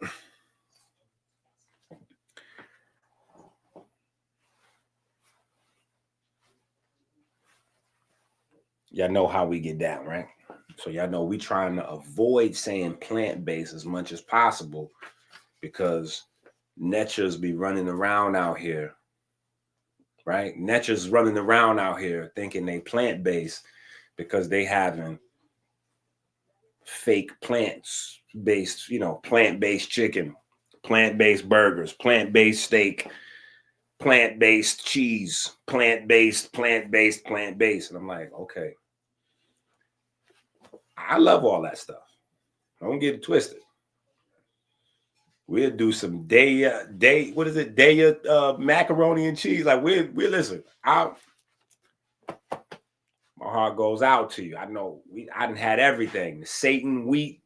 Listen, you get that wheat Satan,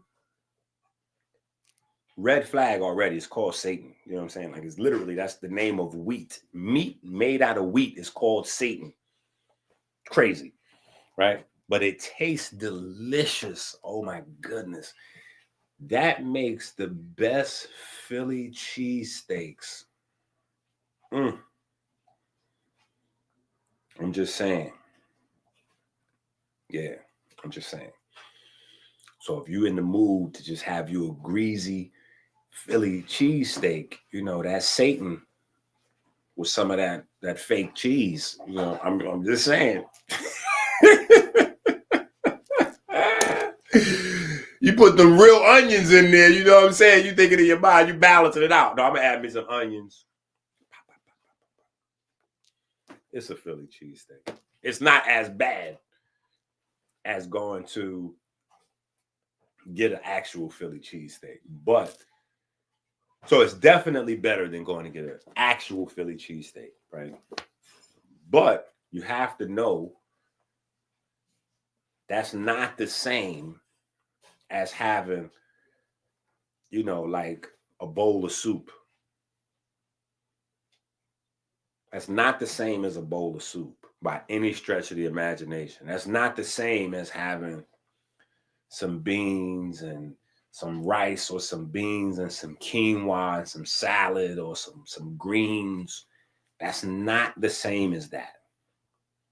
So there's random meat with your processed whatever. Then underneath that, you got the fake replacements, the plant-based replacements. So the plant-based replacements are better than the things they're replacing.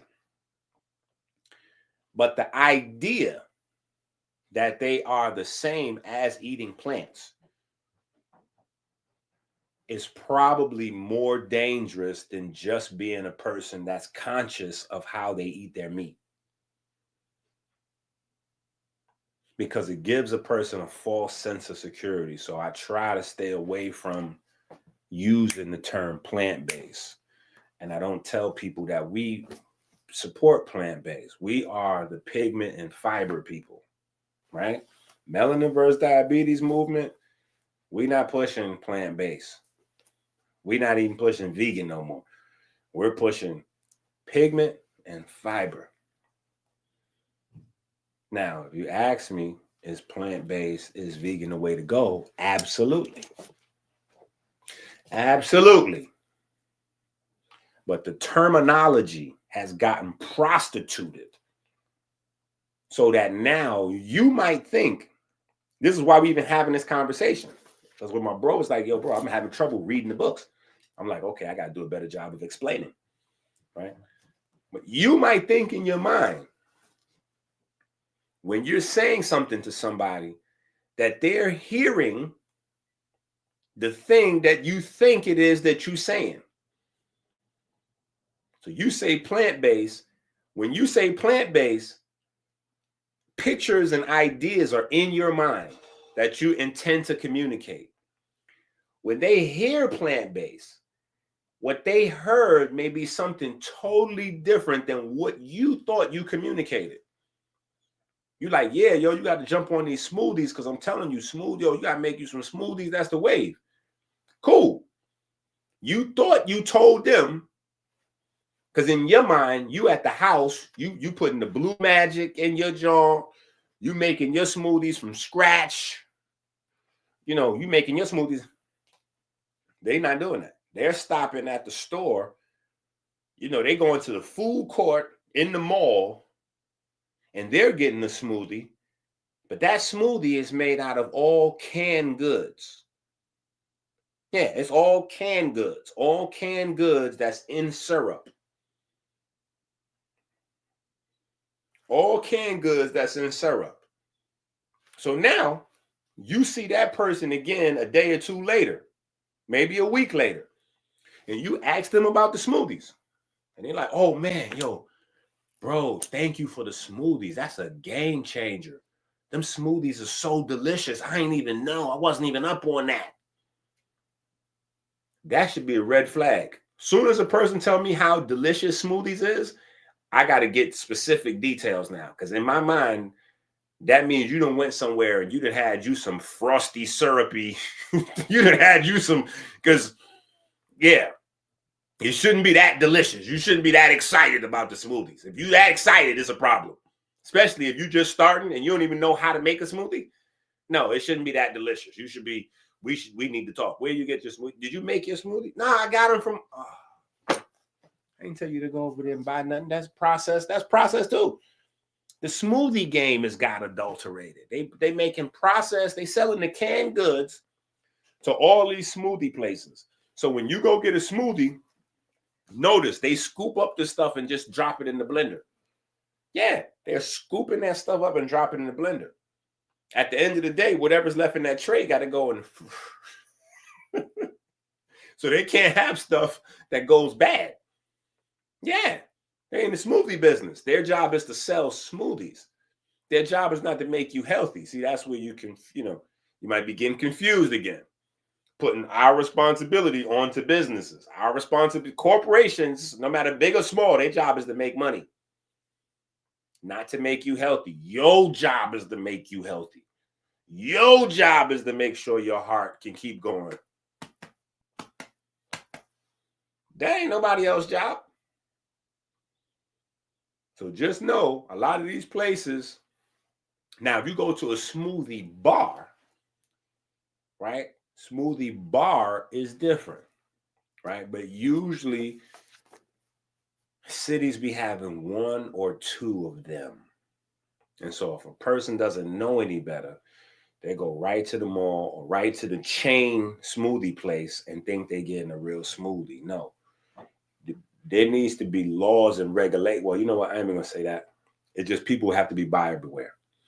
Because remember, at one time, McDonald's was selling ice cream. right? Remember, there was a time period where McDonald's and Burger King was telling people that they were selling ice cream. And after a while, people started to noticing, like, hold up.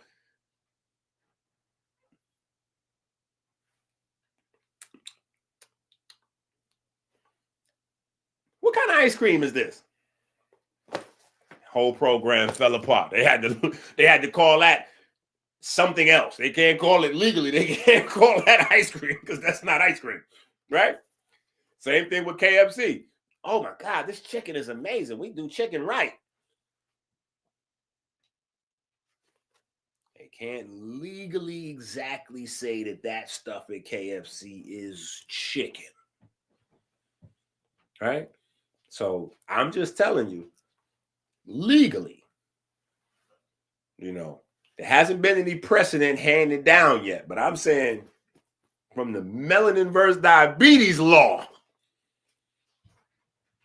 them fast smoothie places, them syrup joints, and we addressed that in the book. If you go in the book, hold on, we have a whole big section on this. If you go to page 194, from 194 to, we got a big section of this. From 194 to page 224, you have nothing but smoothie recipes. From totally ratchet, within reason, right? You can add a little wine, right? We got joints with alcoholic beverage in it, all the way to top of the line, above the board, super healthy, right? Because I go through periods where I live out of my blender. I go through down, I be up and down with my, but I'm getting me together. Don't judge me, right? But I go through time periods where I live out of my blender. And in those time periods, I have to be able to satisfy the lower level cravings as well as the high level nutrition and blah, blah, blah. Right? So you just want to have all kind of stuff to be able to do. And then if you want to be romantic, yeah, you can go to the blender and be romantic with the blender. Oh yeah, you can put a smoothie together. I'm dangerous with a smoothie. Yeah. I put a smoothie together. It's a wrap. Yeah. So, it's all kind of stuff that you can do. Obviously, if you're of legal age and consent, right? Right? You don't want to be Rick Ross and nobody. You know what I'm saying? Molly all on her smoothie. She ain't even know it. Right? But we got a whole section of recipes for you. We got a whole section of recipes for you. All right? Okay. Where we at? We started on page 5 and we still ain't went nowhere but to page 6. All right. But hopefully we getting across. Hopefully people are getting it, right? Some good stuff anyway. We have come a long way from the early days of histonic. Our program is scientifically proven to grow telomeres. Your cells have chromosomes composed of your 46 strands of DNA. Imagine those strands as shoelaces and the tape at the end of the shoelace as a telomere. Now, y'all may not know it or not, right? Y'all may not know it or not, but diet, movement, regular movement, not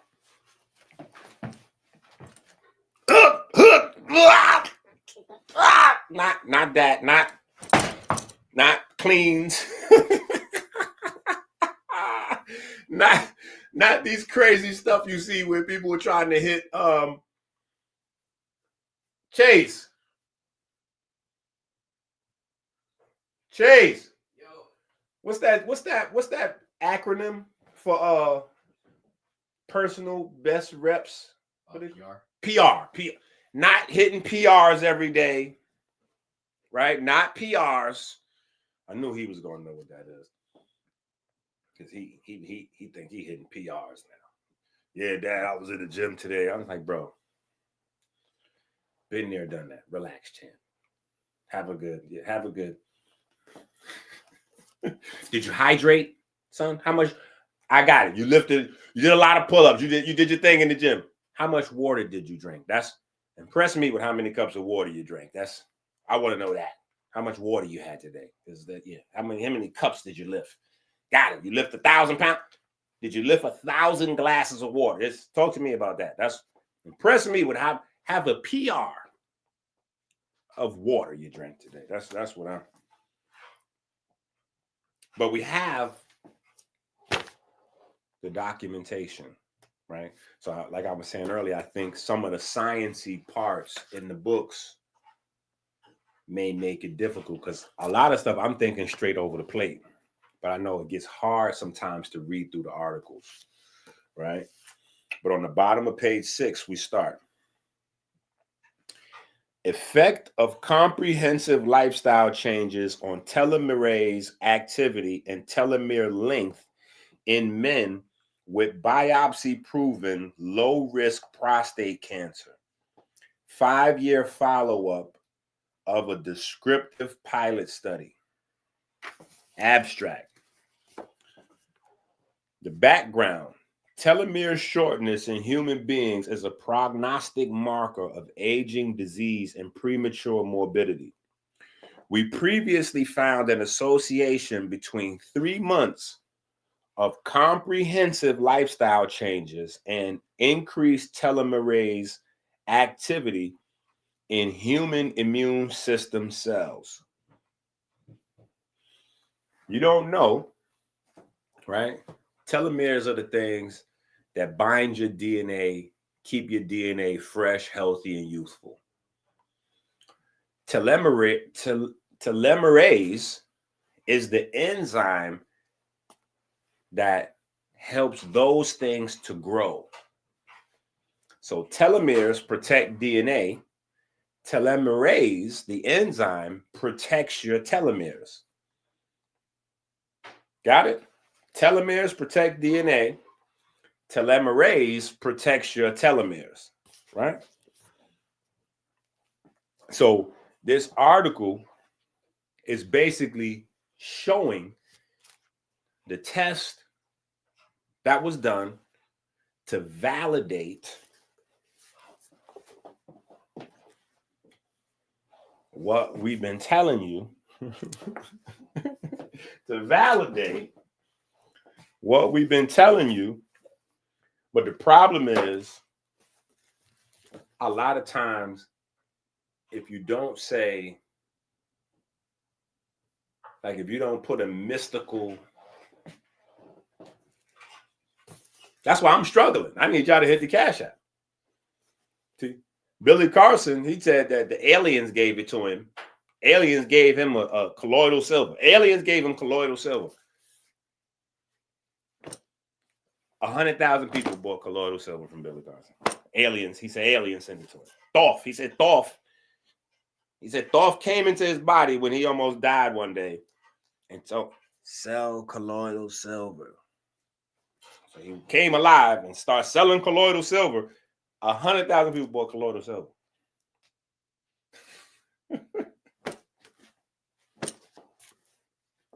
I'm like, hold on. Let me show you the NRF2 system. So with the NRF2 system, so the detox in the NRF2 system, and see what you got is these T2R receptors, and the bitter is going to activate the T. They're like,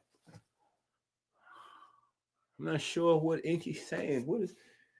Is EnQi saying I should quit smoking cigarettes? Huh? So sometimes I just, but God always keep me in line. Like, no, you don't do what everybody else do. You do what you do. right? So I'm telling you, that's where the articles in the books come from. Because where normal communication fails, someone else will say, well, in order to get my point across, I'm going to say, aliens told me that this is what it is. I'm going to provide you documentation from the top scientific and medical journals around the world. That's how that's how I was raised. That's an entendre too, right? So it shows the findings, right? Relative telomere length increased from a baseline by a median of 0.06 telomere to single copy gene ratio in the lifestyle intervention group, but decreased in the control group, right? So it showed beyond a shadow of a doubt that certain specific lifestyle changes, eating more of these types of foods and lowering down your consumption of these types of foods, literally cause the telomeres to grow.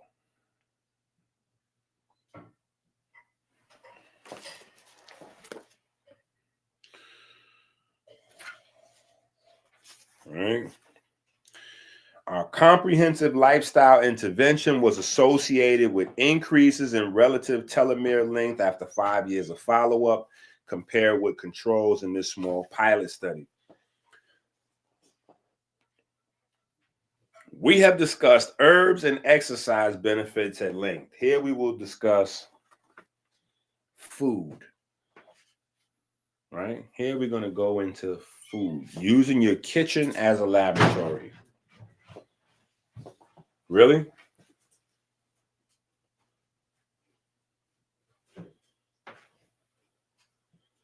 What are you doing? What are you doing, man?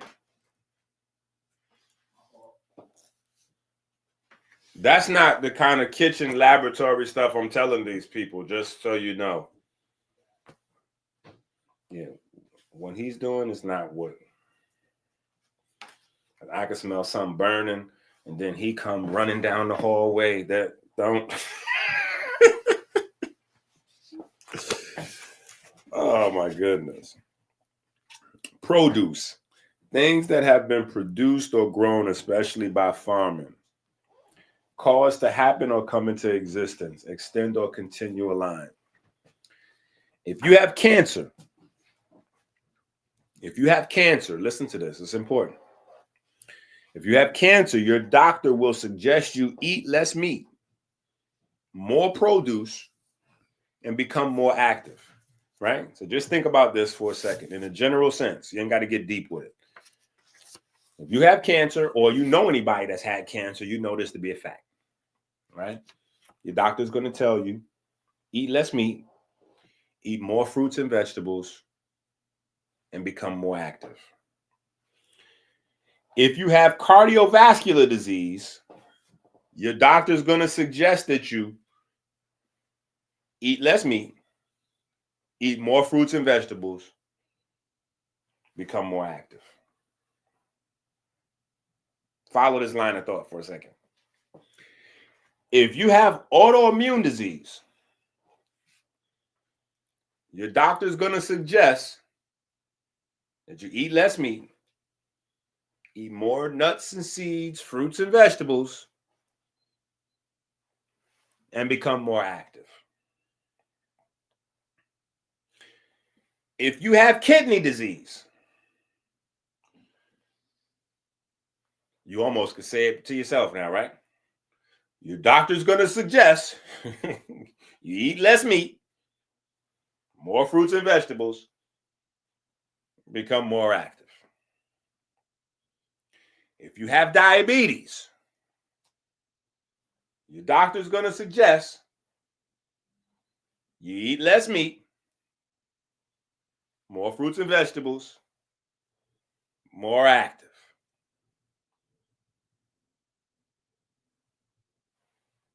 If you have brain disease, Jamie Foxx. And just in case Jamie Foxx didn't know, Jamie Foxx, you have brain disease. If you have brain disease, your doctor's going to suggest you eat less meat, more fruits and vegetables, and become more active.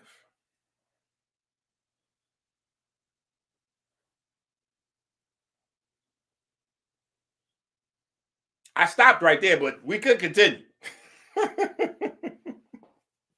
Right? It's a pattern. It's a pattern. If you got high blood pressure, your doctor's going to suggest you eat less meat,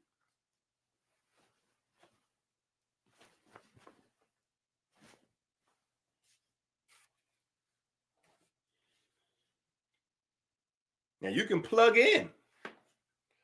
You can plug in any disease you want. Just plug it in. If you have, your doctor's going to tell you, eat less meat, more fruits and vegetables, more active. So the question becomes, why don't doctors just tell people in general,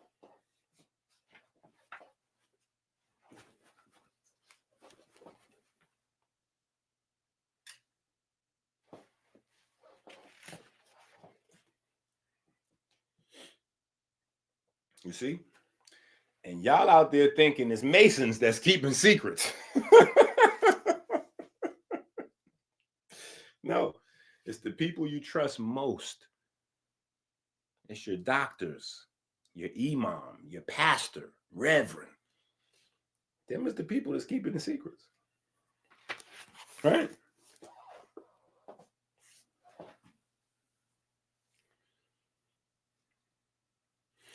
This is why we discuss how diet regulates microRNA in the Gold Book.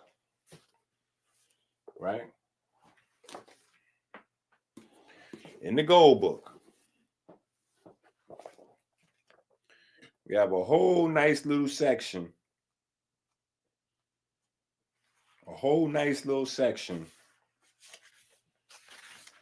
About how foods regulate microRNA. Very important section. Tough to read, though. I can get that part. Tough to read, but just know that the stuff that you run away from reading is the stuff that is the game changer. This is why they say put it in the book. Right? Let me say this.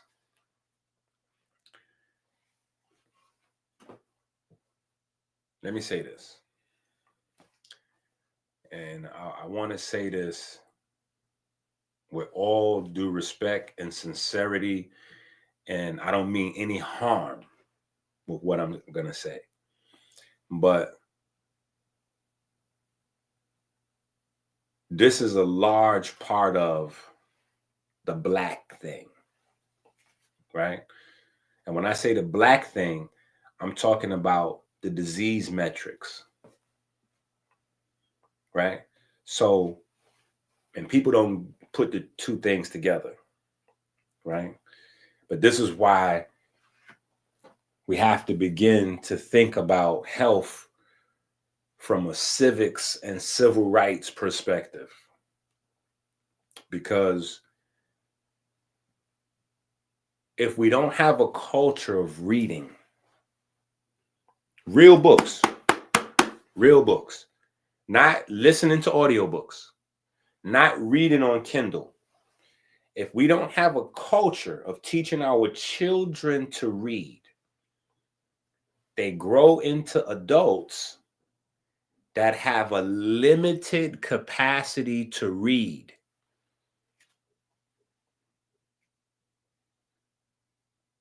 So the phrase hide stuff in a book, right? Hide stuff in a book. It's not like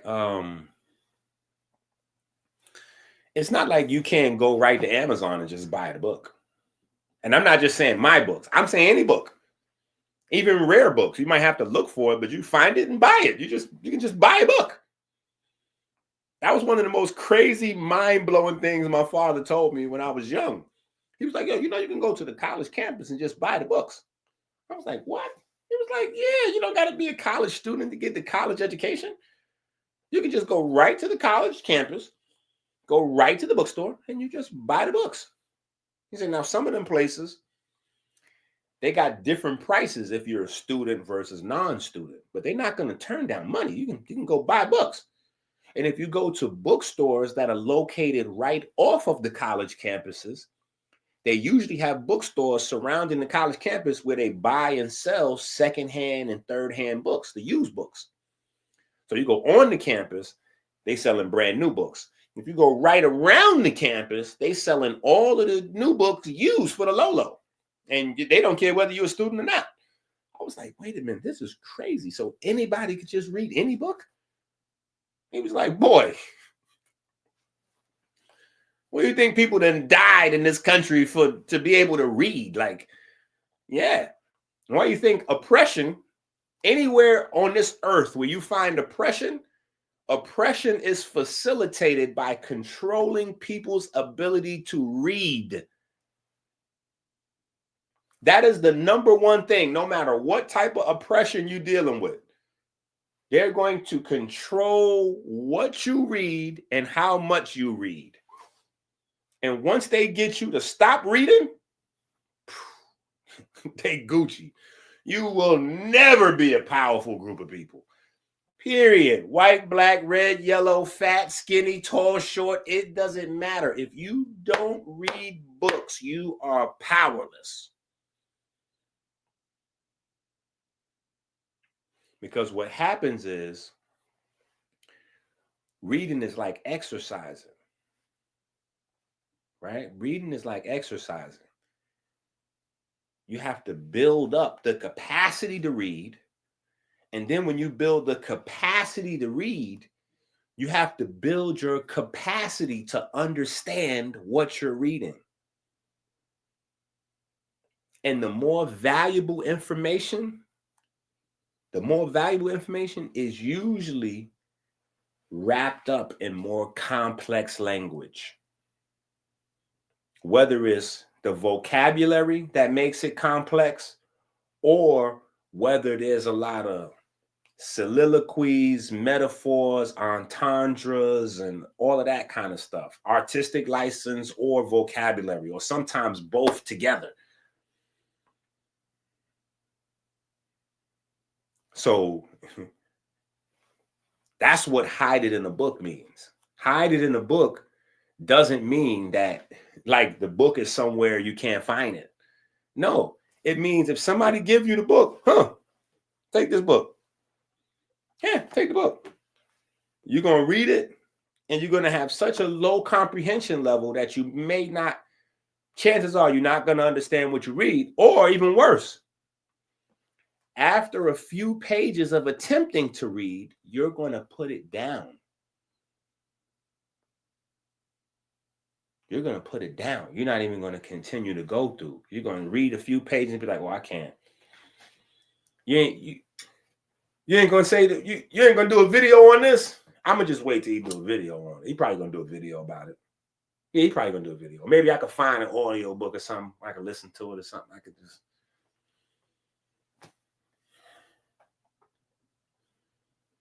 No. That's why we're praying for, to, and through the heart. When you go on the internet and you look up all them places and they talking about coherence and blah, blah, blah.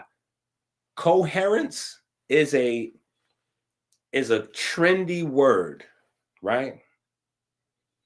Coherence is a trendy word. Coherence is a word that's used now in certain health circles, like alkaline is used in the food place, or pH, or if you in the in a certain type of conscious group or a certain type of militant group, they might be talking about black or melanin. You know what I'm saying? It's a buzzword, right? But coherence just means shared intelligence. Group intelligence. That's coherence, right? Coherence, right? Cohesion, right? The ability to function together. It's like harmony, but it's harmony because we all share an understanding. So when you're talking about internal coherence or like building heart coherence, like, yeah, we're gonna, to me, those be like the biggest like heart math place and all these people, Greg Braden and something. I be cracking up, dying, laughing. Like, yeah, and we're gonna get you to get some heart coherence. Listen to this sound. This sound is gonna get heart coherence. Yo, it's so bad that you got little YouTube video shorts or you got on Instagram. Other people done got into the hustle. They like, yo, play this sound, and after you listen to this sound, you immediately will get heart coherence and make $1 million. Or play this sound and you make $20,000. Or play this sound and you'll make a next sale. Or I'm like, yo, this is crazy. You cannot get increased coherence if you are ignorant. Increased heart coherence comes from increased comprehension of the heart. Listen to what I'm saying to you. I'm not telling you that heart coherence is fake. I'm saying the methodology that they're selling you is fake. That's why in Kemet, it's about leading with your left, leading on the left, right? It's about the heart, right? So it's definitely about the heart.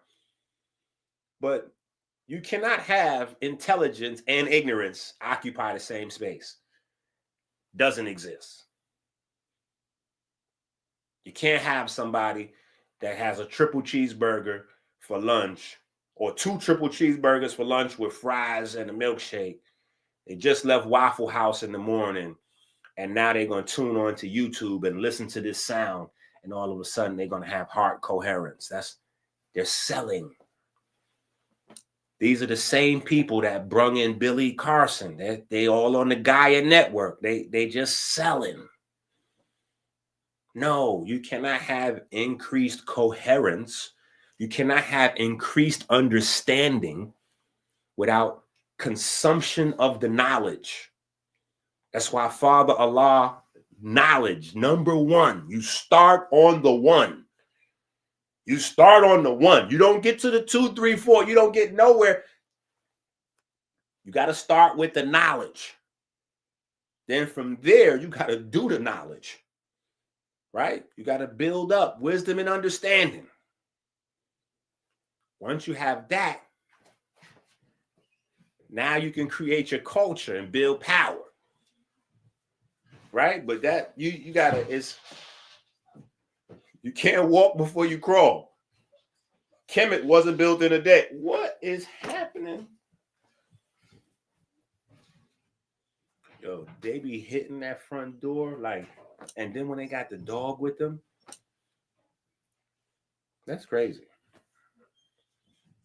They just be tearing my house up. They don't care.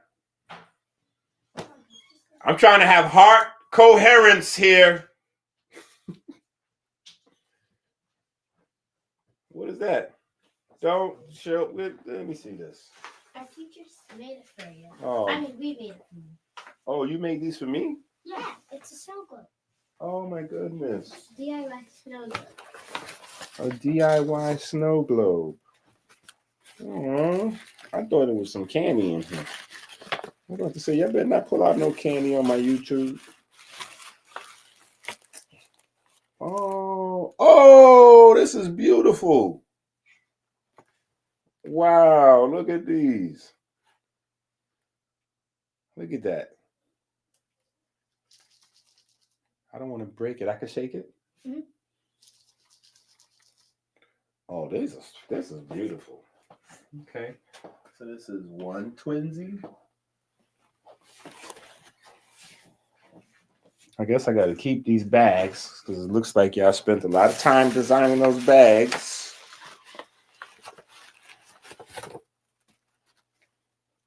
Oh, looks like this. That's how my Kai looks when she's giving me a hug. I like that. I got 2 portable hugs. These are portable hugs. Yeah, I like that. Okay. Your teacher is really pushing the envelope now. Pimping. Okay. She won me over. So I'll sign up those things. Move from here, ladies. Hit the road. Man, ain't that some terrible cheating? Look at how they done did me. Now they done brung home some snow globes of them giving me hugs. So I could sign up them for some programs in these schools. I don't even know what I was talking about now. They done. That's real heart coherence right there. Right? That's real time heart coherence. See? Children are worth it, no matter how crazy it gets. I got to take a break now. Now I got to take a break and get myself together. I got to go hug and kiss them and stuff like that. I'll be right back. Myron!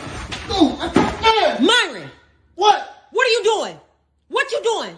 What you talking about? What am I doing? You reading them nasty books again, right, Myron? Everybody read no nasty books, man. You scared the hell out of me. What you talking about, man? Well, I ain't did that in about 2 weeks. What You talking called yesterday too. What you reading? What you reading?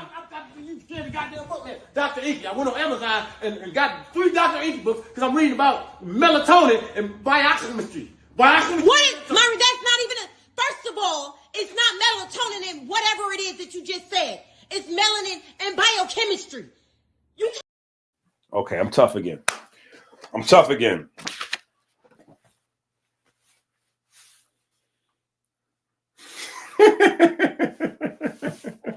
I'm tough again, right?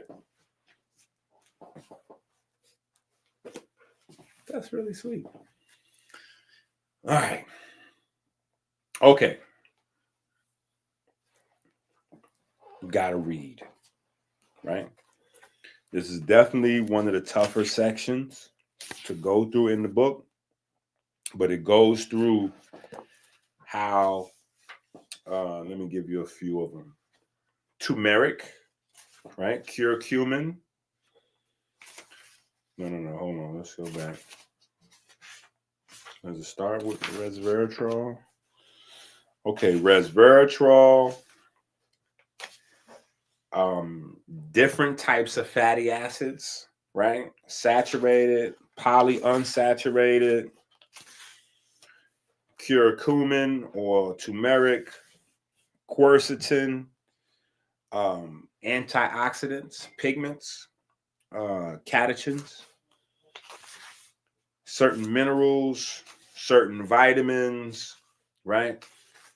And it goes through all of the different effects that they have on not just microRNA, but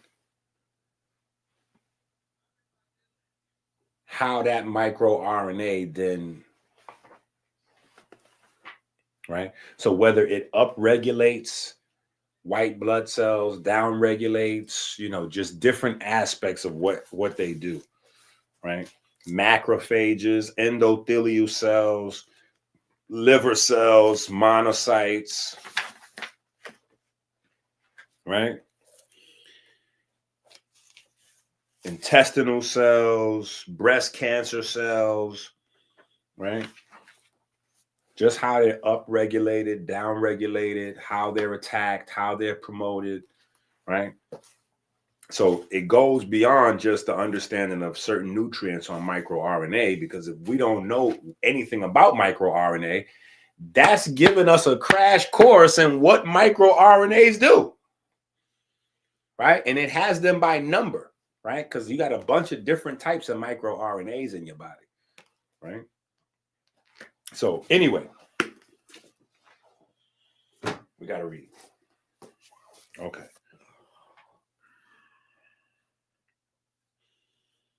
This is why we discuss how diet regulates microRNA in the Gold Book. Even cancer cells are in on this. They suppress the cancer-killing genes. Cancer cells suppress your cancer-killing genes. This is how cancer cells begin to survive. So you know,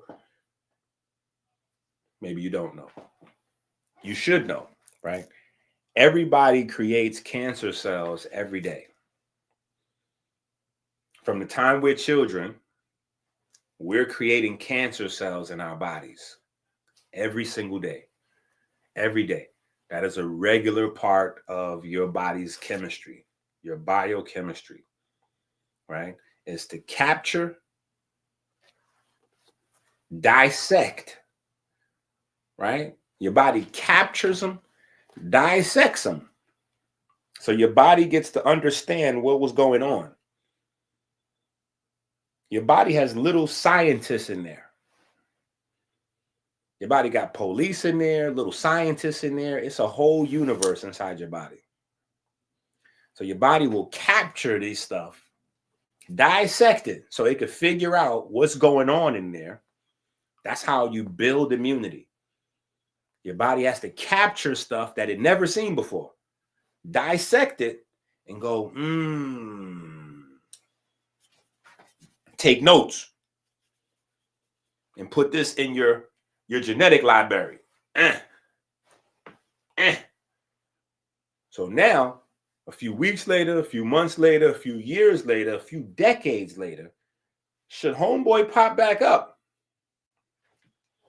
you got to go right to the library and go, I told y'all, no, that's one of them. Look what they did last time. This is how we get him. And then your body know how to get him. Now, the bad guy is doing the same thing. And the worst thing about cancer cells is that cancer cells are homegrown bad guys. When you get a bacterial infection, that bacteria doesn't know anything about your body. It knows maybe animals in general. It knows maybe humans in general, but doesn't know you. So you got the upper hand. A cancer cell, chances are, a cancer cell knows your body intimately. Yeah, it knows your body intimately. So now the cancer cells are mounting their own attack, right? So if your body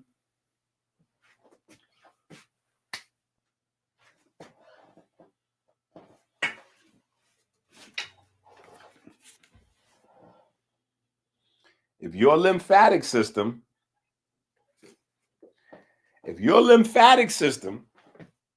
cannot catch and kill that cancer cell, chances are it's going to multiply and you're going to get a full-blown cancer or autoimmune disease.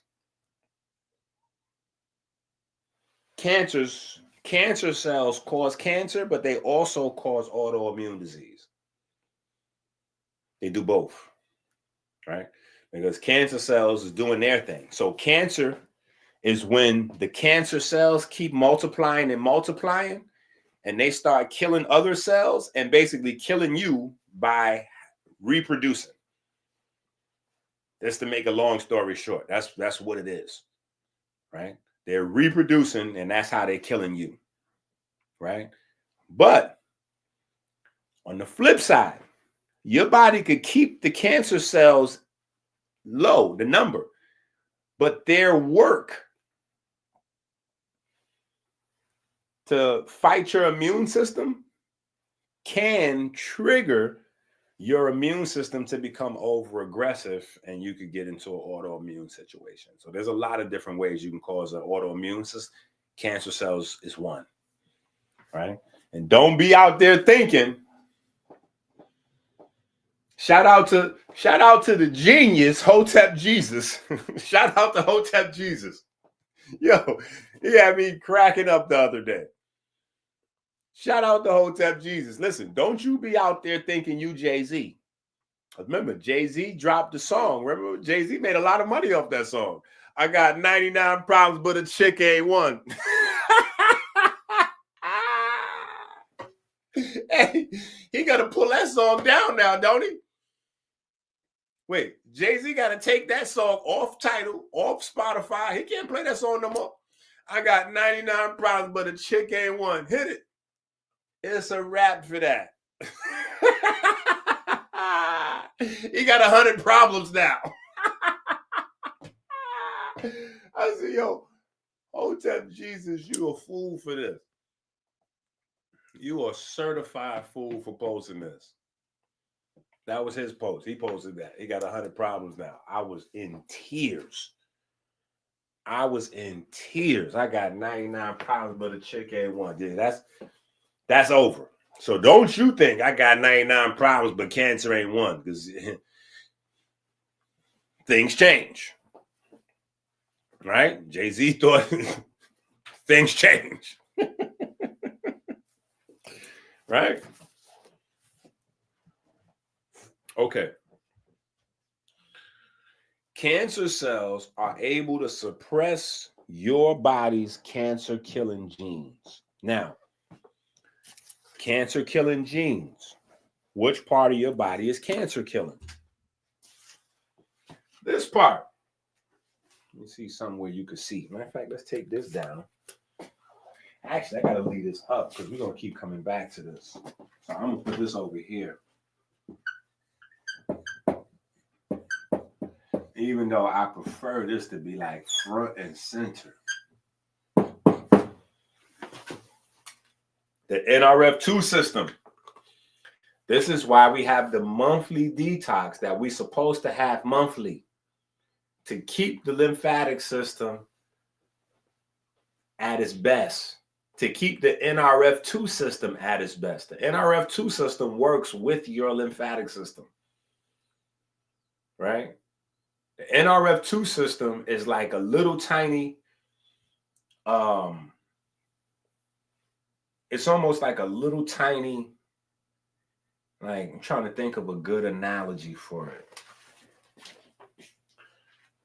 The NRF2 system is like, it's not like a police on patrol, but it's like if you got a place in your neighborhood where police is already always at.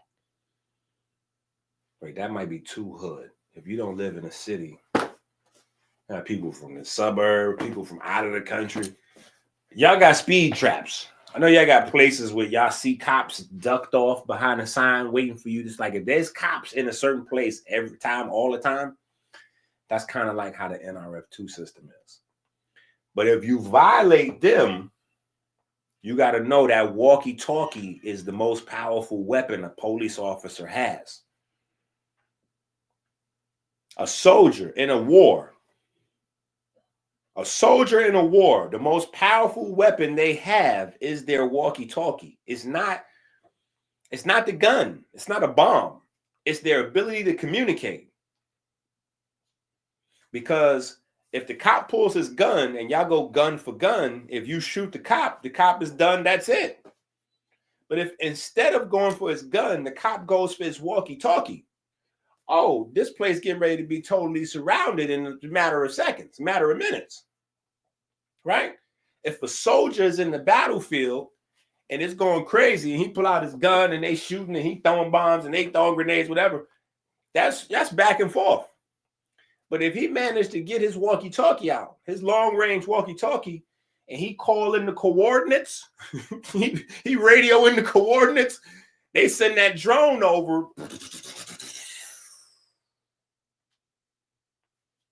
In like 6 minutes, it's quiet. It don't matter if there's one soldier against 1,000 people over there.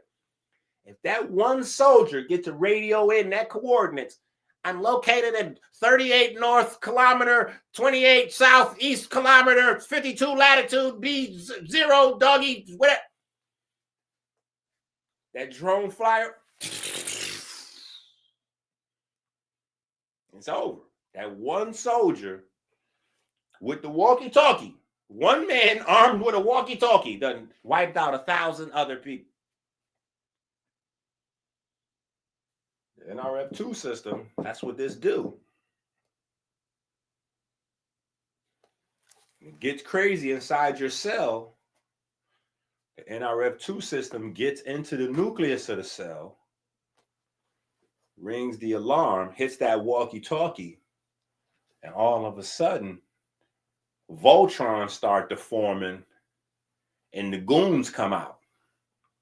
All of the enzymes and all of the antioxidants start flooding the body, flooding that area, right? And that has to work. Your enzymes, your antioxidants, they have to work with and through the lymphatic system, right? Because whatever goes on, it has to be drained and flushed. Drained and flushed. And then when it gets to the node, a lymph node somewhere, that's when it's crazy, because that's like prison. And once they put you in prison, right?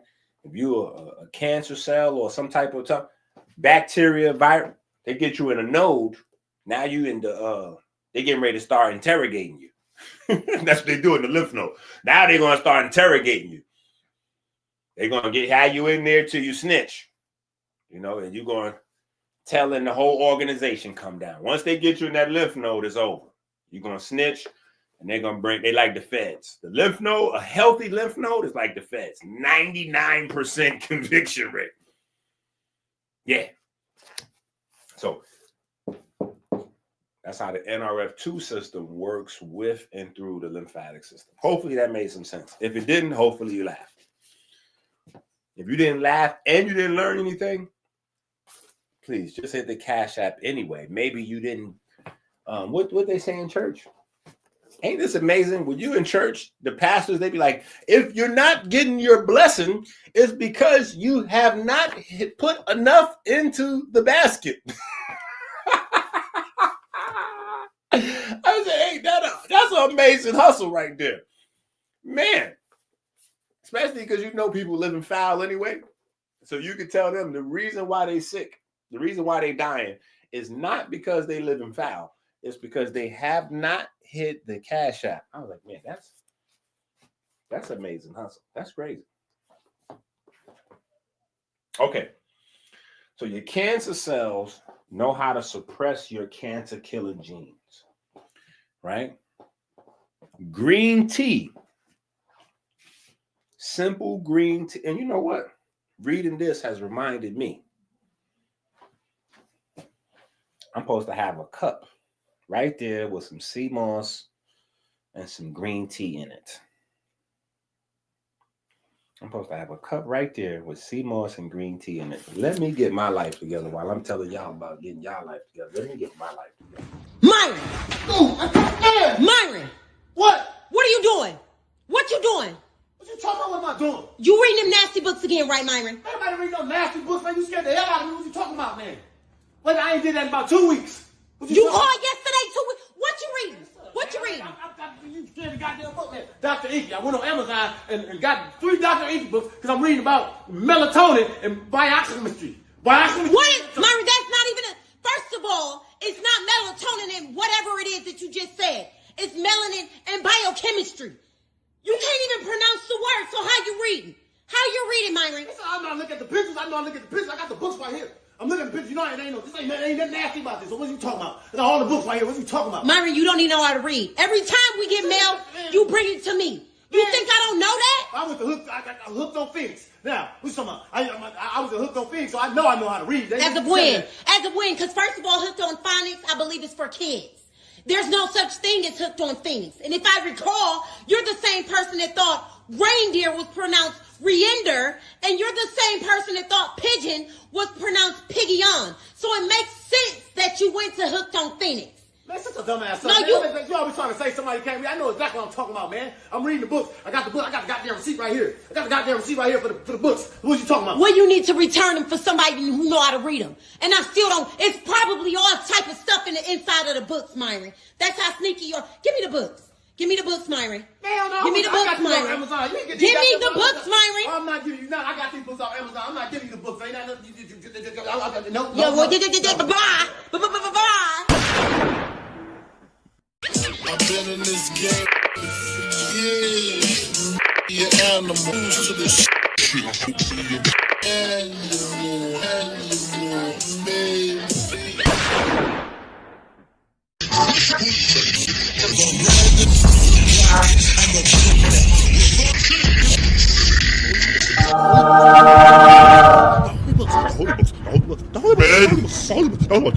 The gods have blessed us.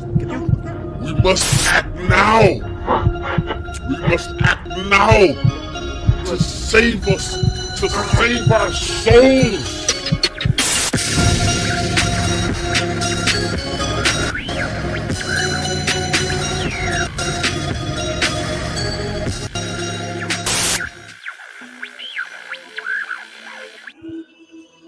EnQi prayer number 2.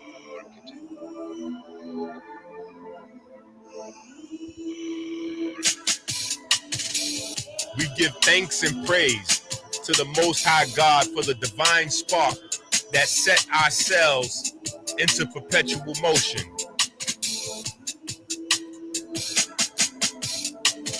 We give thanks for the magnetism of the Most Holy, the magnetism that repels and attracts the ferry boats of light 60,000 miles every 60 seconds throughout our vessels and caves. We give thanks for the ability to drink clean water every 60 minutes, flooding the river of life.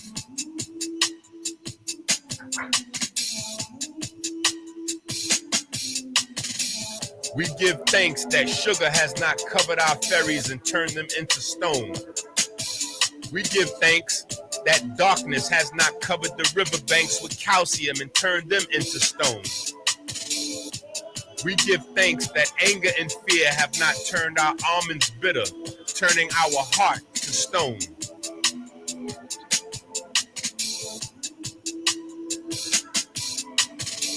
We give thanks for smooth sailing upstream through the valley of death, through the superior vena cava into the right atrium.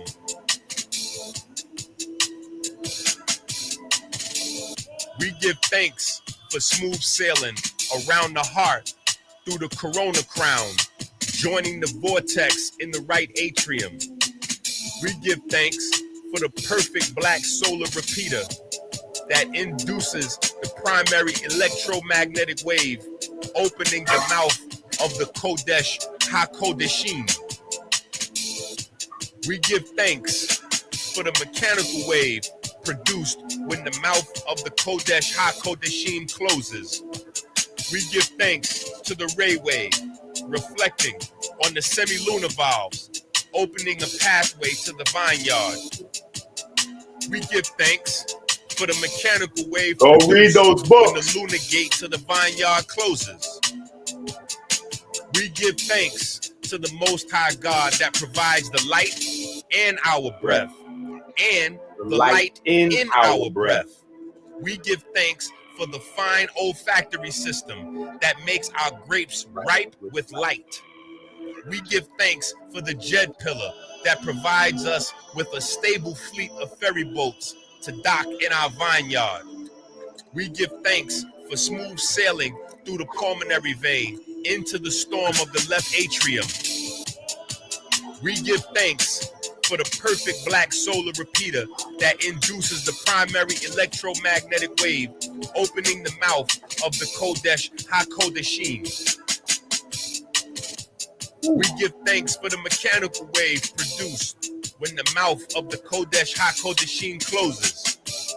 We give thanks to the ray wave, reflecting on the semi-lunar valves, opening a pathway into the holy royal arch of the Wa scepter.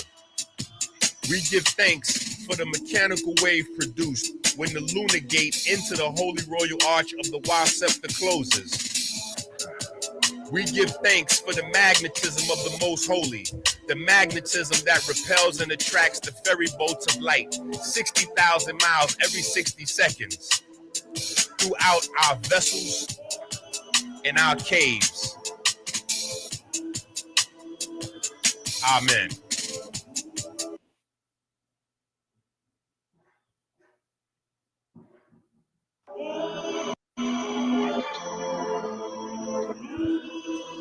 EnQi prayer number 2.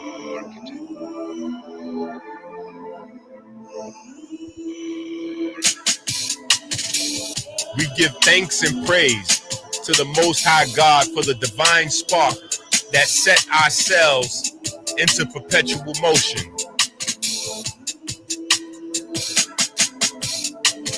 We give thanks for the magnetism of the Most Holy, the magnetism that repels and attracts the ferry boats of light 60,000 miles every 60 seconds throughout our vessels and caves.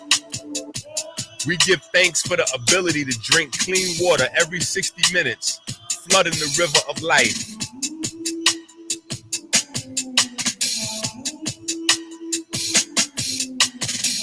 We give thanks that sugar has not covered our ferries and turned them into stone. We give thanks that darkness has not covered the riverbanks with calcium and turned them into stone. We give thanks that anger and fear have not turned our almonds bitter, turning our heart to stone.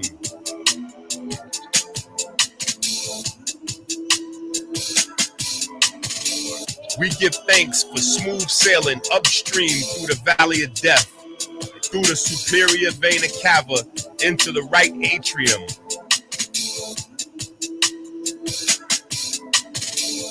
We give thanks for smooth sailing around the heart through the corona crown, joining the vortex in the right atrium.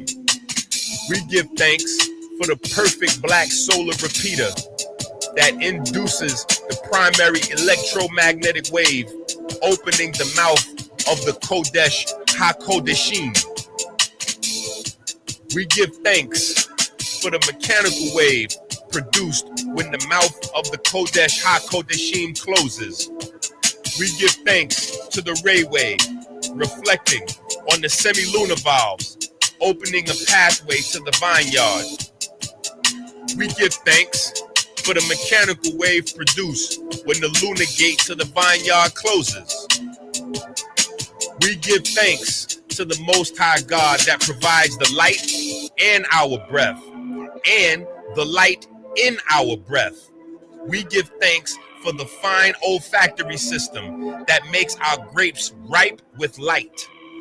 We give thanks for the Jed pillar that provides us with a stable fleet of ferry boats to dock in our vineyard. We give thanks for smooth sailing through the pulmonary vein into the storm of the left atrium. We give thanks for the perfect black solar repeater that induces the primary electromagnetic wave, opening the mouth of the Kodesh HaKodeshim. We give thanks for the mechanical wave produced when the mouth of the Kodesh HaKodeshim closes. We give thanks to the ray wave, reflecting on the semi-lunar valves, opening a pathway into the holy royal arch of the Wa scepter. We give thanks for the mechanical wave produced when the lunar gate into the holy royal arch of the Wa scepter closes. We give thanks for the magnetism of the Most Holy, the magnetism that repels and attracts the ferry boats of light 60,000 miles every 60 seconds throughout our vessels and our caves. Amen.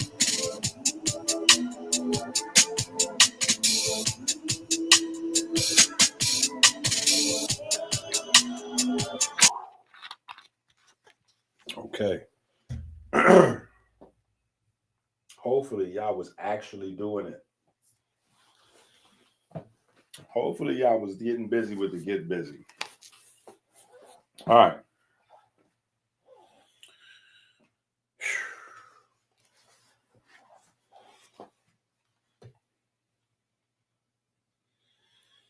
Some push-ups.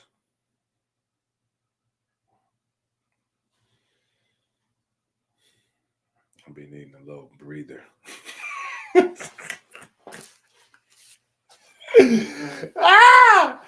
I'll be needing a little breather after them push-ups. Hold on. Okay, so this is where we was at. So green tea has been shown to reverse this process so that your body's immune system can kill those cancer cells. All right, so this is where we was at. Remember, I was saying that cancer cells know how to suppress your body's cancer-killing genes. So think of it like this. Cancer cell turns off the walkie-talkies, turns off the ability for your body to fight them. Green tea recognizes the switch. Green tea is like a supervisor coming through and realize, oh, wait a minute, why is this off? Let me turn that back on. Boop, let me turn that back on. So as the cancer cells is turning off the cancer killing genes, the green tea is turning it back on, right? And even better, broccoli sprouts have been proven to do this better than green tea. Broccoli sprouts are better at turning on the cancer-killing genes than green tea. Broccoli sprouts start the cancer-killing machinery within 2 to 4 hours after you eat them.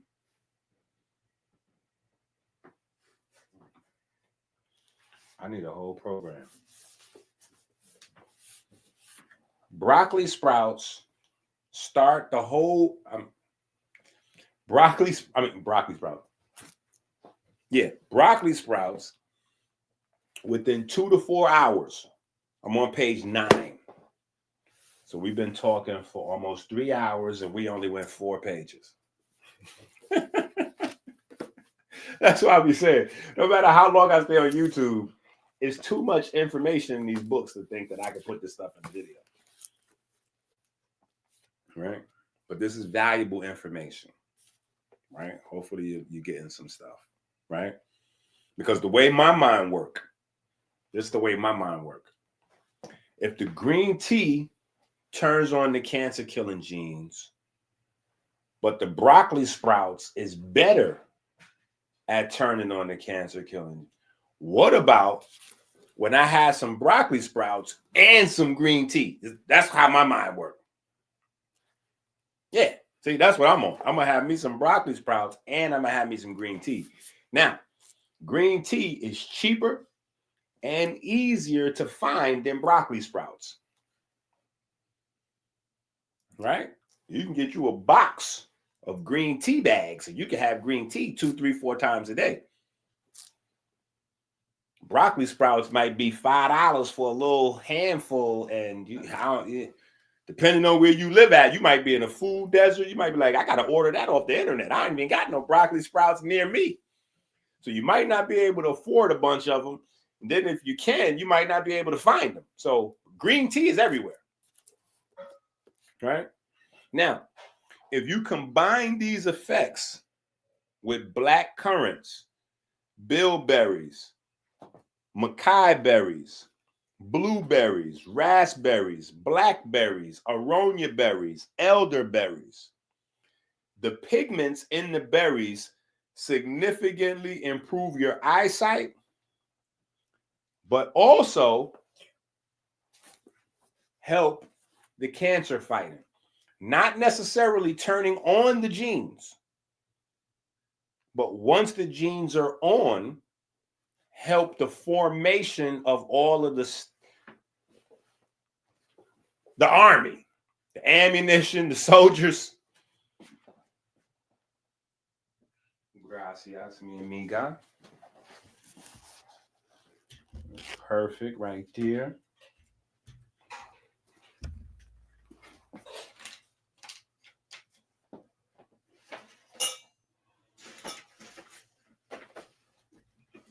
Hold up, y'all gotta give me a second to get my drink together.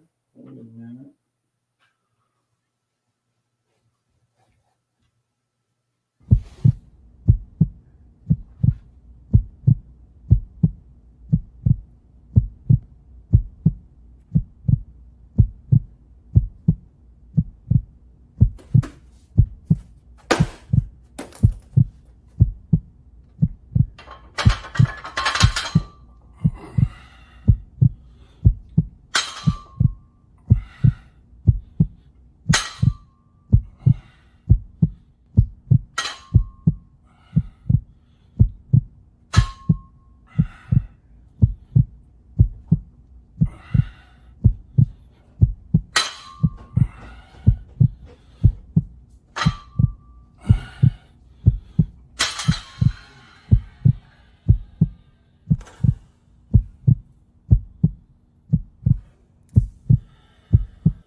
All right.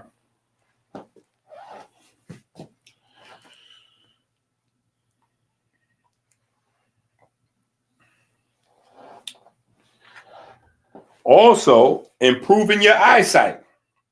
Your eyes are a collection of pigments in water and collagen. Diabetes causes almost 1 million cases of blindness a year. That's 2,740 people every day are going blind from diabetes. Diabetes is destroying the pigment in the eyes of 2,000, almost 3,000 people a day. Almost 3,000 a day. So y'all might think, because y'all watching this channel with me, and some of y'all getting crazy with it. Some of y'all getting crazy with it.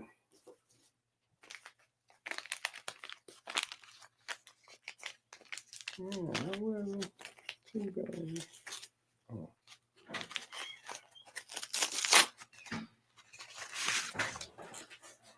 Okay. Yeah. Let's do that. Let me get some of these joints to eat.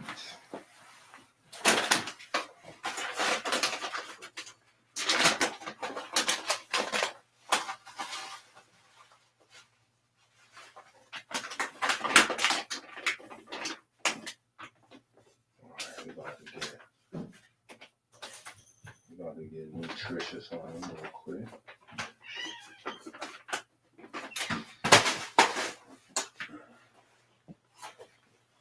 Mm-hmm.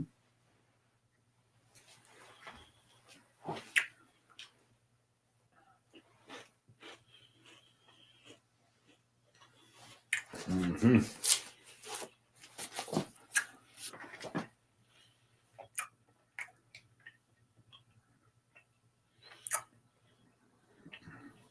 All right, think about it. Mm-hmm.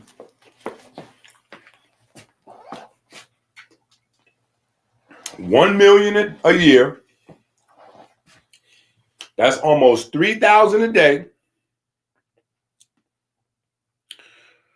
Over 100 people an hour. Over 100, almost 120 people an hour. That's one person every 30 seconds.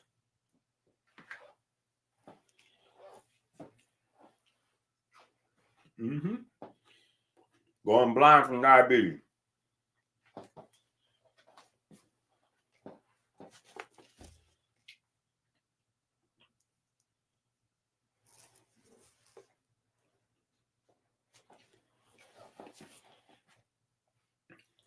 Kitchen chemistry. So, I'm talking about it and I'm doing it. Yeah.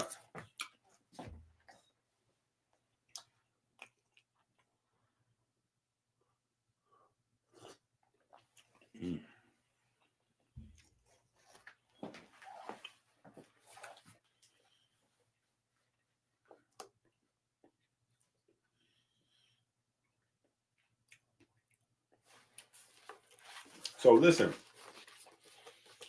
I probably should have said this 3 hours ago, but see at the bottom of this book, it says electrician's grocery shopping list.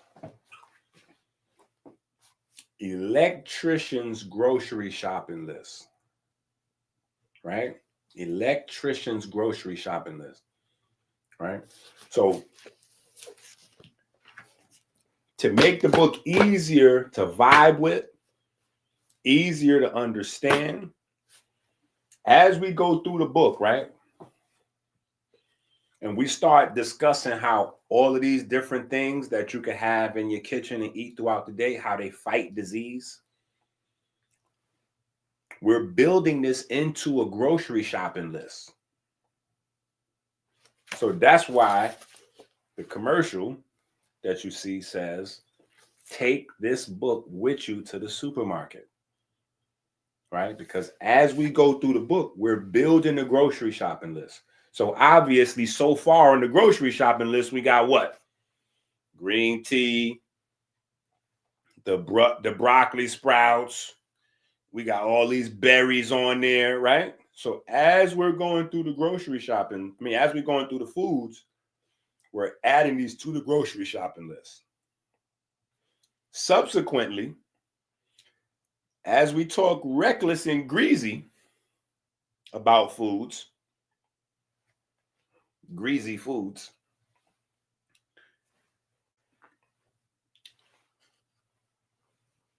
they're being removed from the grocery shopping list, right? Okay. So I'll read that again and move on. Your eyes are a collection of pigments in water and collagen. Water and collagen. You need water and collagen for your eyes.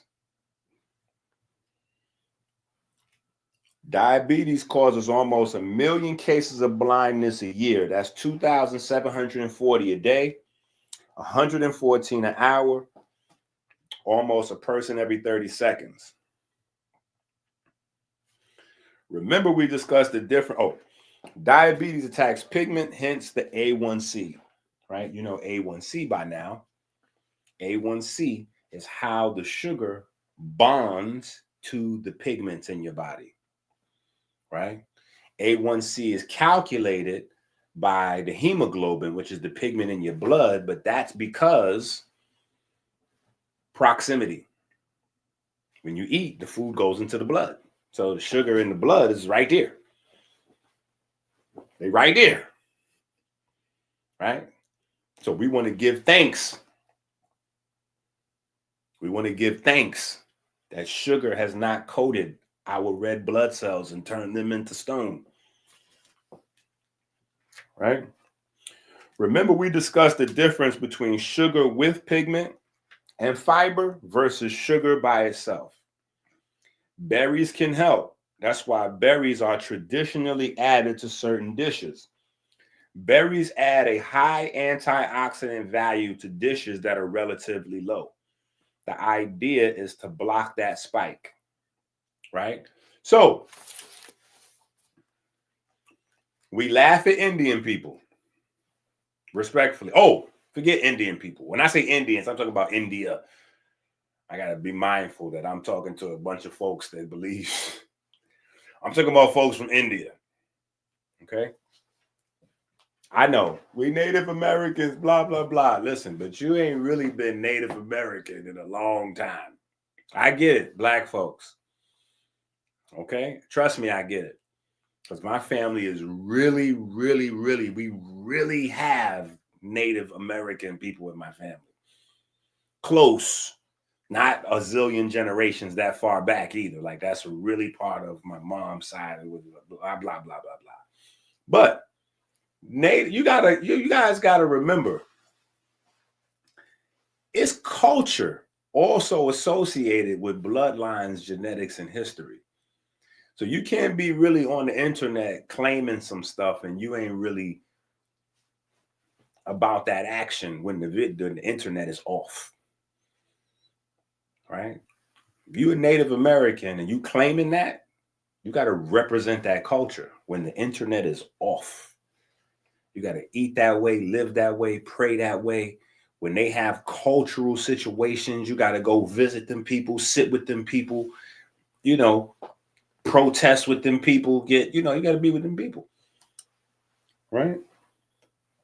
But we be laughing at folks that be having weird looking food. Especially Indian people from India, but African people just do weird stuff with their food.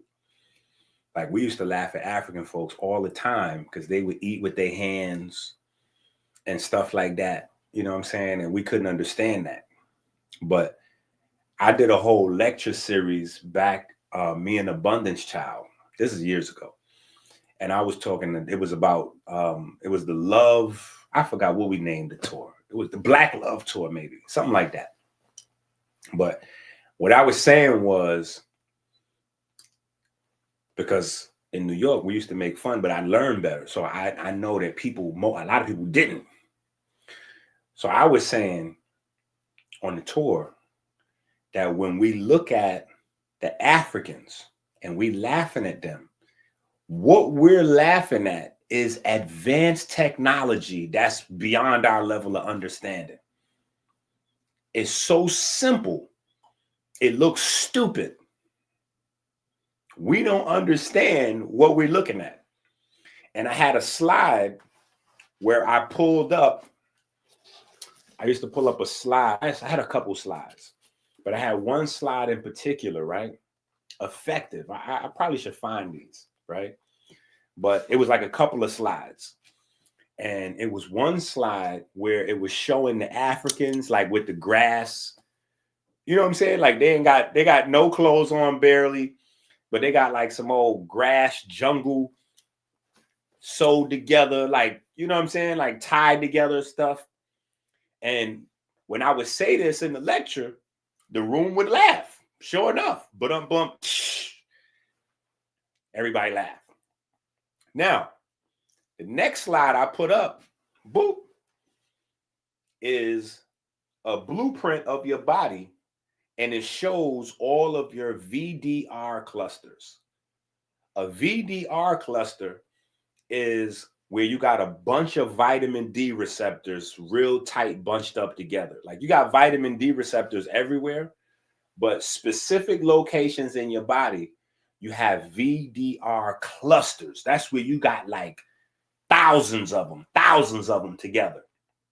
So these are the places where you typically need like that much more sunlight, right? Your body doesn't need a blanket of sunlight like everywhere needs the same amount. Some places need more sunlight than others. So I would show the African clothes, how they look like half naked and they look crazy. And then I would show the VDR clusters and show how each area of their body that's exposed is actually a place where we got the VDR clusters. And then I would compare the natural materials that they were using to make their clothes versus the stuff we're using to make our clothes and the effect it has with the sun. Not even close. They putting up them bush outfits together. Them pigments is working together with your body pigments. That's number one. Then the areas exposed getting the sun, like advanced technology. Advanced technology. So advanced, they look crazy. Right up until the part where you figure out, okay, so wait a minute. What happens when the sun hits that versus when the sun hits my outfit? Because I got this outfit I got these True Religions right here. I got these from this Louis V right here. They got that out the wood. They done grabbed that out the woods. They got that out the neighborhood, out the jungle neighborhood. Yeah, they didn't put that together for the free ski, free 99. And that thing is extending their life exponentially. Every time they go outside, all of their receptors is lighting up and hormones is DHEA. We the exact opposite. We got cortisol going crazy in our body. We look good though. We look good. We look good to the trained eye because we've been trained to look for the name brands of our oppressors, our slave owners, our slave masters. And we see that we've branded, and we see we're properly branded. Only facts. If we see that we're properly branded, then we look good. If we're not properly branded. So advanced technology. Then when we're talking about love, right? Christ, the heart, quantum entanglement.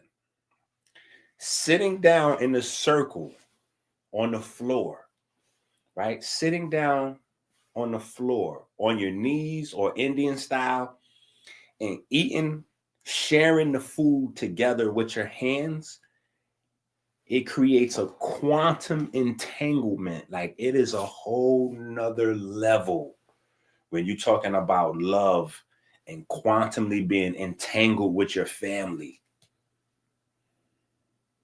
Like, it's a whole nother level we don't even experience. Like, so again, we looking at them, they sitting on the floor, because that's why I was first experienced. Like, when they start invading Harlem and the Bronx, they was setting up hair braiding shops and taxi cab stands. So they in the middle of a taxi cab stand, locking the door. You can see through the window. They all on the floor eating, like couscous and fish and whatever. And they got big bowls of it, and they sitting around everybody. Strangers, even family strangers, not strangers, but Africans. Even if they don't know each other, they all, come on, it's dinner time. It's time to pray together. Come on, it's prayer time. They pray together, they eat together. That was crazy in Harlem to see that. We're like, what are they doing? Do they know how dirty that floor is? They got the food on the floor. Hey, we knocking on the window. Hey, get that food off the floor like that. Look at that baby. They got their kids in there doing it too. Get them kids off the floor eating that food like that. Somebody gonna call them people on y'all. Take them kids. I better get them kids off the floor. You ain't got no tables back there. Like, these Africans is wild. They come in here, they don't use no deodorant. They eating off the floor. Advanced technology. Because now we finding out the deodorants got chemicals in it. Is going into the lymphatic nodes, increasing the breast cancer. Advanced technology, right? So, hey, I'm just saying, some things that look crazy, they not crazy. It's just, it might be so advanced, we don't know what we're looking at. Now, I'm not getting ready to sit with no white folk. Listen, I love white folks, trust me. I understand the advanced technology, right? They're going to have raisins inside their potato salad. I'm going to skip the potato salad with the raisins in it. I understand that the potato salad is horrible for your body. Adding the raisins is advanced technology. It's going to boost the antioxidant effect. I'm going to skip the raisins. And so I'm just saying, cultural awareness, emotional intelligence, right? Everything that we see that look weird, it might look weird, but the joke might be on us. Because that potato salad with them raisins in it might look crazy, but it's 1,000 times healthier than the potato salad without the raisins in it, right? I'm just saying, right? Yeah, them folks from India, they using a whole bottle of turmeric on their food. They put turmeric everywhere. We're like, oh, hey. All right, stop. That's too much.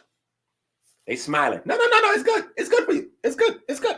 When you go to the Indian restaurant, no, it's good. Like, oh, if you don't knock it up, it is good though, right? It is good. The Mexicans, right? The Mexicans, they do the same thing, but not with turmeric, with peppers. They got peppers like nobody's business. Multiple types of peppers. They got peppers on top of peppers on top of peppers. They eating whole plates of peppers. What y'all having for dinner? Rice and peppers. What else is going on that? It's just peppers. Cultural awareness, right? Advanced technology. All right.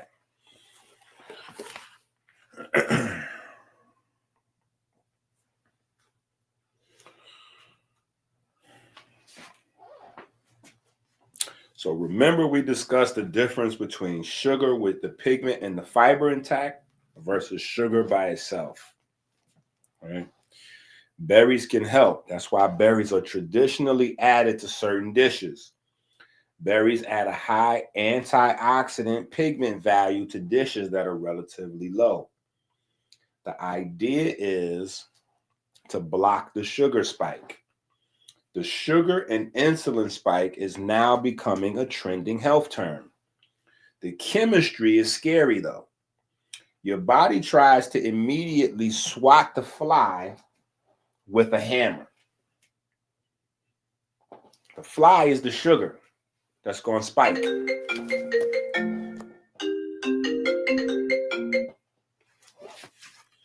The fly is the sugar that's going to spike. Your body produces a whole bunch of insulin, and the sugar, high sugar, and the high insulin kill you together.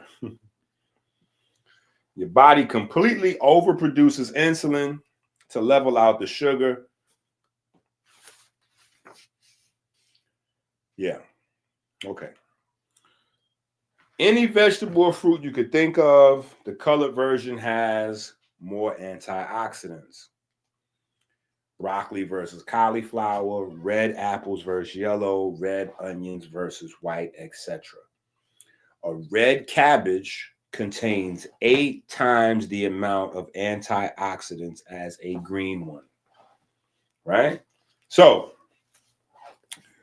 far, these are the items that should be on your grocery shopping list. Right? This is how we building out the grocery shopping list through the book. Antioxidants, cancer stopping, disease stopping value. All right. That's chapter 1. We done made it so far. It took us a little over 3 hours to get through 5 pages. We went through 5 pages and I was skipping some stuff. We went through 5 pages. It took us 3 hours. Okay. All right. Let's go.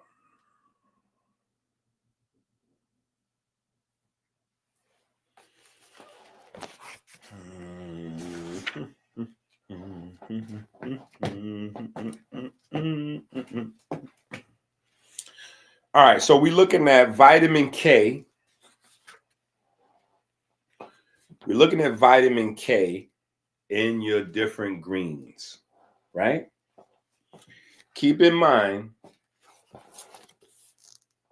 1 gram in 1,000 mils is 1,000 ppm, and 1,000th of a gram in 1,000 mils is 1 ppm.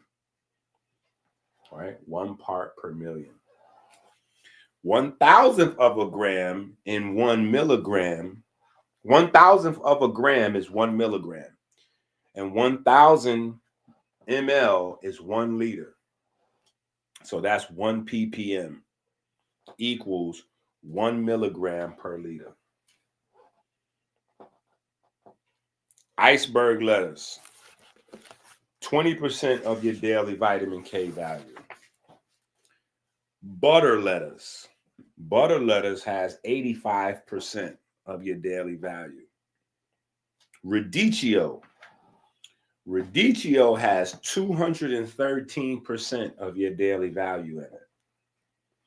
Romaine lettuce, right? A close relative to the wild lettuce.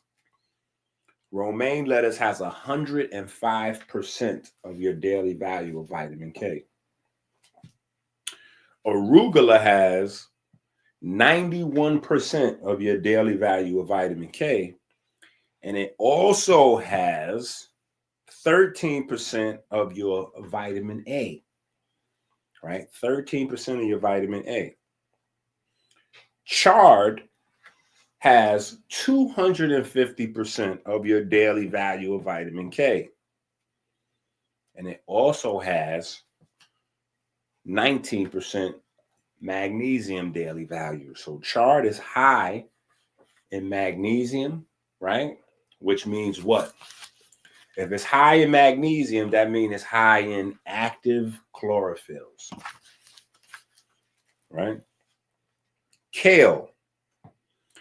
Kale has 325% of your daily value of vitamin K.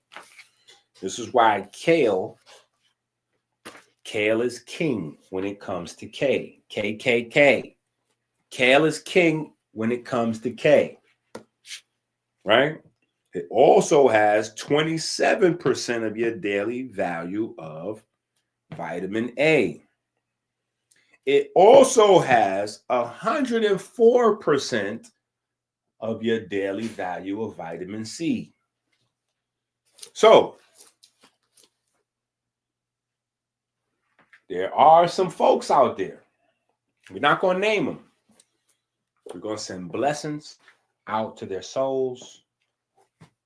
We're going to send quadruple blessings out to the people that watch these folks. But there's some folks out there that's telling you, oh yeah, you're not supposed to eat kale. Kale ain't no good for you.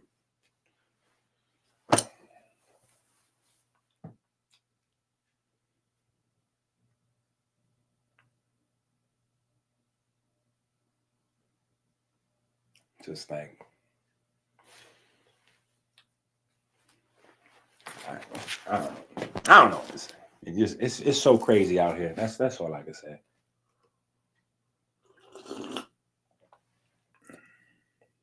It's so crazy out here.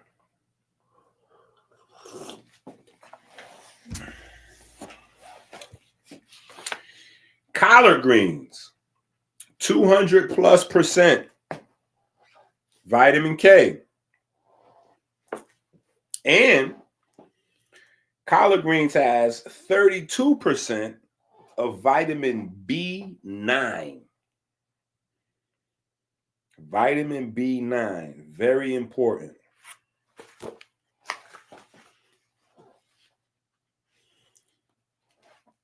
All right, so we go through some other stuff. Different types of onions, green beans, cabbages, eggplants, peppers, mushrooms, right? We go through a bunch of them. Get the book, right? We break down the difference between spirulina, green algae, brown algae,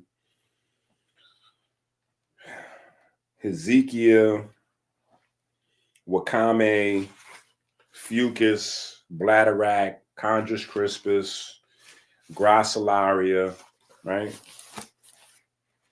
In the book. Get the book, right? Or at least some of the differences, just so you get an idea, right? Okay. Now, we got the autism book.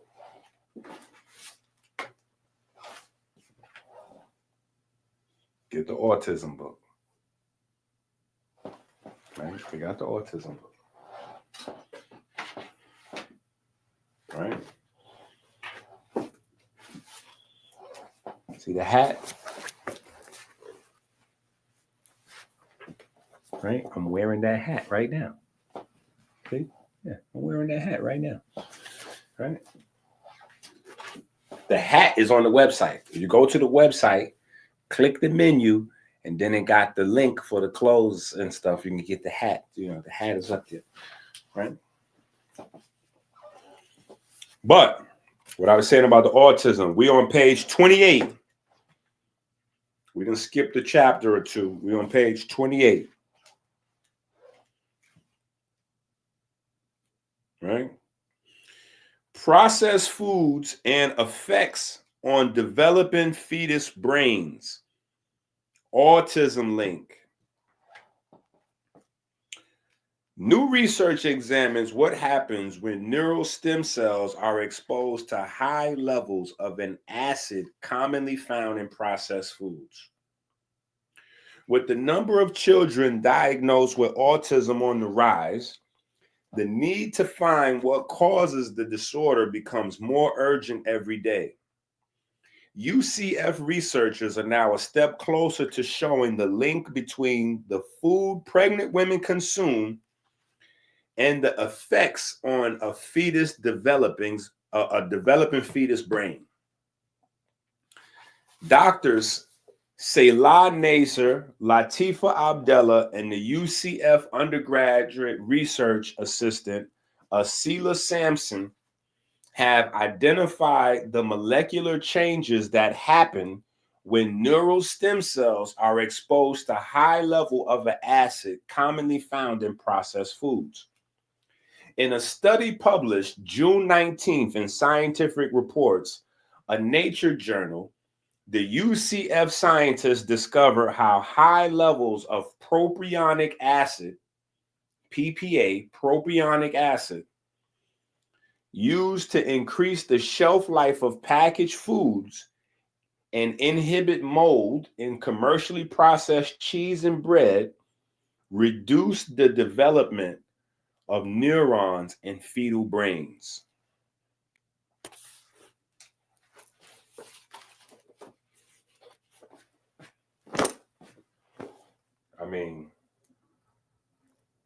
My name is Minister EnQi. I am the naturopathic doctor and the spokesman for the Melanin Verse Diabetes Ministry. Every time you go to the supermarket without the electrician grocery shopping list, it's like putting a loaded gun to your head. Stop. Let's do that again. Dr. Selah Nasser, Latifa Abdelli, and UFC undergraduate research assistant Asila Sampson have identified the molecular changes that happen when neural stem cells are exposed to high levels of an acid commonly found in processed foods. In a study published June 19th in Scientific Reports, a Nature journal, the UCF scientists discovered how high levels of propionic acid used to increase the shelf life of packaged foods and inhibit mold in commercially processed cheese and bread, reduce the development of neurons in fetal brains. My name is Minister EnQi. I am the naturopathic doctor and the spokesman for the Melanin Verse Diabetes Ministry. Every time you go to the supermarket without the electrician grocery shopping list, it's like putting a loaded gun to your head. Stop playing Russian roulette with your life. Help us make America great again. Learn how to save time. Learn how to save money with the electrician grocery shopping list on Amazon now. Go to Amazon now. The life you save may be your own.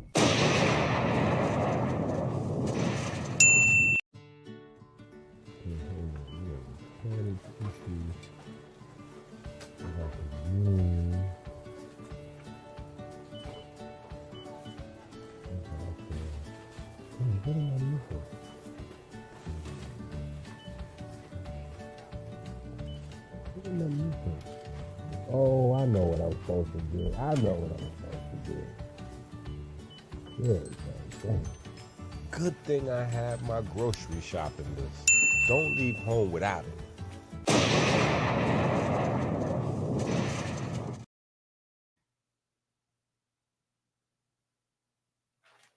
Do we need to do that again for the people way in the back? Right? What do pregnant moms eat? What's the number one and the number two category of food that pregnant women like to eat? Junk food and dairy. Junk food and dairy. What dairy? What you talking about? Ice cream. Ice cream. Ice cream probably the top. It's probably 3 out of the top 5 foods pregnant women like to eat. They want to have ice cream mixed with ice cream, mixed with ice cream, throw in some pickles and throw in some potato chips. Yeah. You got to eliminate that. You got to eliminate that. You got to replace that ice cream craving for smoothies with the blue magic. That's how you do that. You replace the ice cream with blue magic. How you do that? The recipes for the smoothies is literally in the back of the book. Yeah. Even if you got to throw a couple of scoops of ice cream into the smoothie. Yeah. Yeah. You throw a little ice cream in there, throw some bananas up in that joint, some berries and a little blue magic with a little, you know what I mean? Yeah. We're going to satisfy mom and get the nervous system and the brains and all that, right? We're going to make sure we do Aaron proud, right? Aaron going to bring the rods and the almonds going to bud in the presence of the Lord, right? We're going to do. Trying to tell you. What do pregnant moms eat? Junk food and dairy. It's almost religion at this point to facilitate junk food and dairy for pregnant moms. You are demonized, as I was, if you deny these things to a woman carrying your child. There is now hardcore evidence to say that men in the past who facilitated these items for their moms to be hurt their children.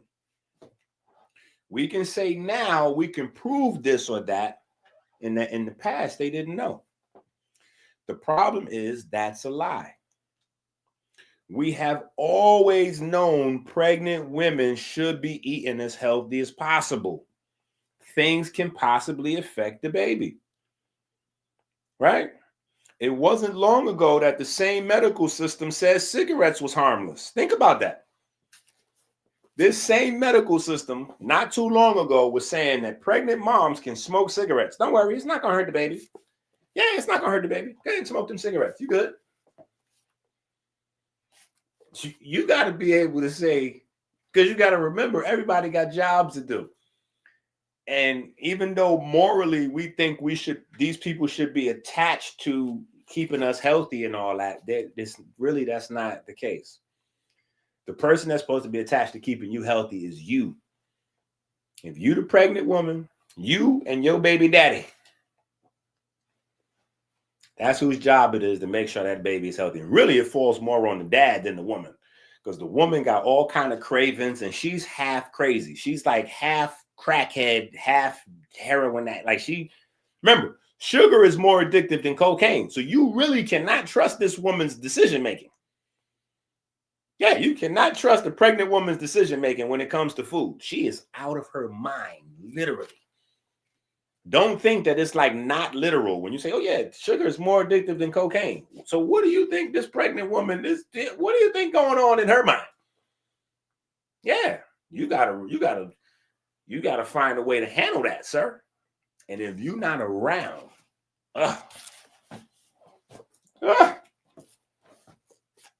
So anyway, smoking, drinking, junk food, animal consumption, processed food, blah, blah, blah. We got it, right? No amount of highly specific information is going to change that. No drug has outperformed nature either. One of the most reputable writers in history is Voltaire. And he has the most definitive statement on medicine that has ever been made. The art of medicine consists in amusing the patient while nature cures the disease. We're going to rewind that back for Voltaire one time.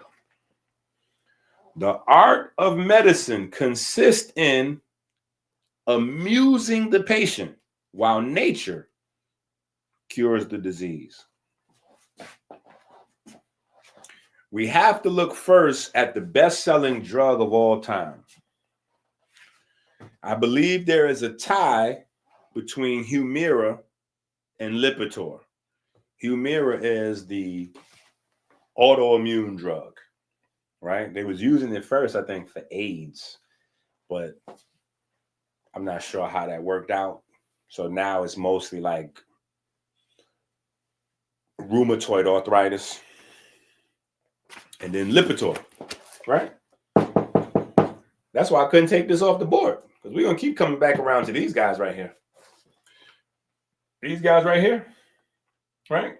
Especially cholesterol. That's why Lipitor is the best-selling drug of all time.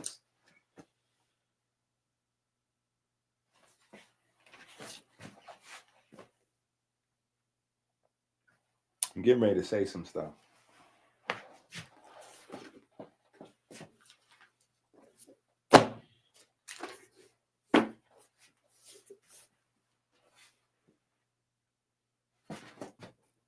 You see what that say?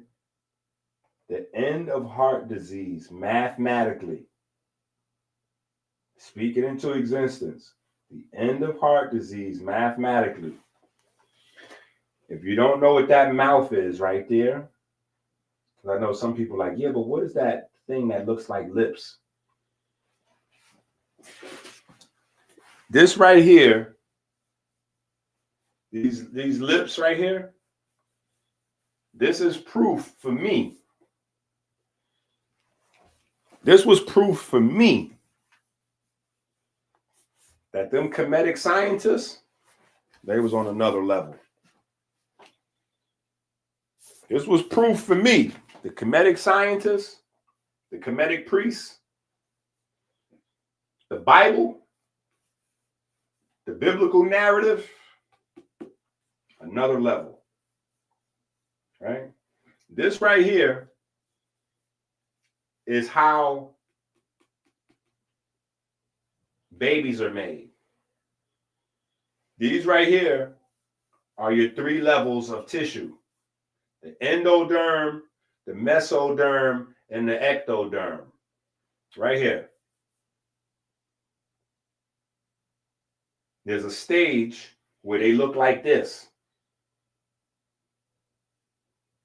So literally, humans are what? Humans are spoke into existence from the mouth of creation. So if you're wondering why it says speak into existence, because that's how we are formed. We are spoken into existence literally from a mouth of creation. It's crazy. But anyway, cholesterol, lipitor, right? I just wanted to show y'all, this conversation, we've been on this, we've been on this heart disease thing, right? So we're on page 30. We're on page 30.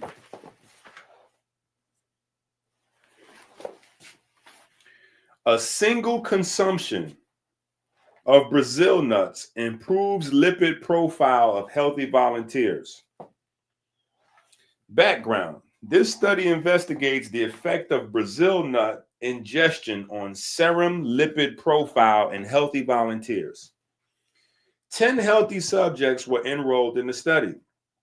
Each subject was tested 4 times in a random crossover in relation to the ingestion of different serving sizes of Brazil nuts. At each treatment point, peripheral blood was drawn before and at 1, 3, 6, 9, 24, and 48 hours, 5 days, and 30 days. Blood samples were tested for total cholesterol, high and low density lipoprotein cholesterol, triglycerides, selenium aspartate, alanine aminotransferases, albumin, total protein, alkaline phosphatase, gamma GT, urea, creatinine, C-reactive proteins. Results: a significant increase of the plasma selenium levels was observed after 6 hours within the groups receiving the nuts. Abim Diddy. Yeah, because that was crazy right there, right?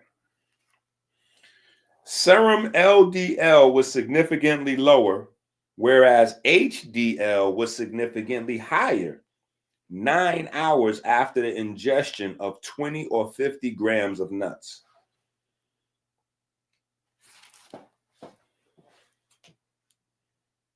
Okay.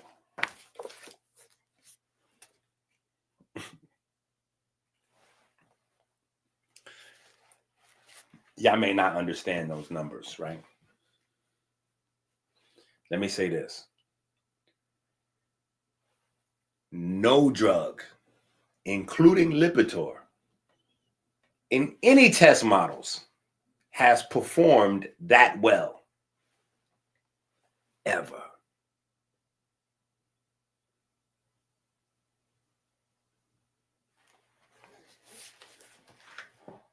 My name is Minister EnQi. I am the naturopathic doctor and the spokesman for the Melanin vs. Diabetes Ministry. Every time you go to the supermarket without the electrician grocery shopping list, it's like putting a loaded gun to your head. Stop playing Russian roulette with your life. Help us make America great again. Learn how to save time. Learn how to save money with the electrician grocery shopping list on Amazon now. Go to Amazon now. The life you save may be your own.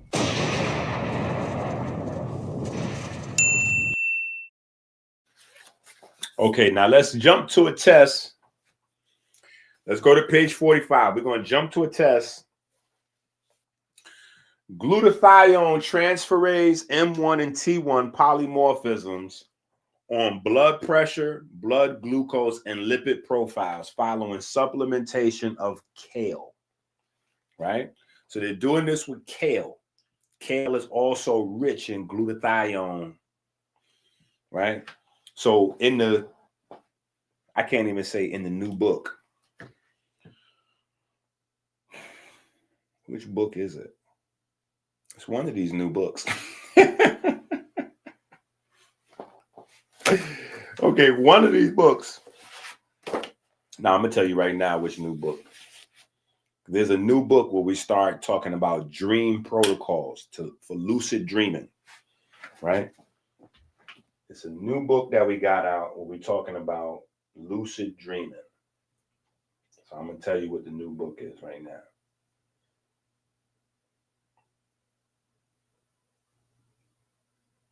The Christ Crucifixion book.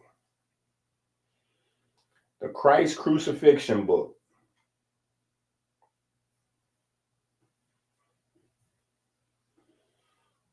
Yeah, I was thinking about the wrong thing. Hold on. See, I was thinking about this.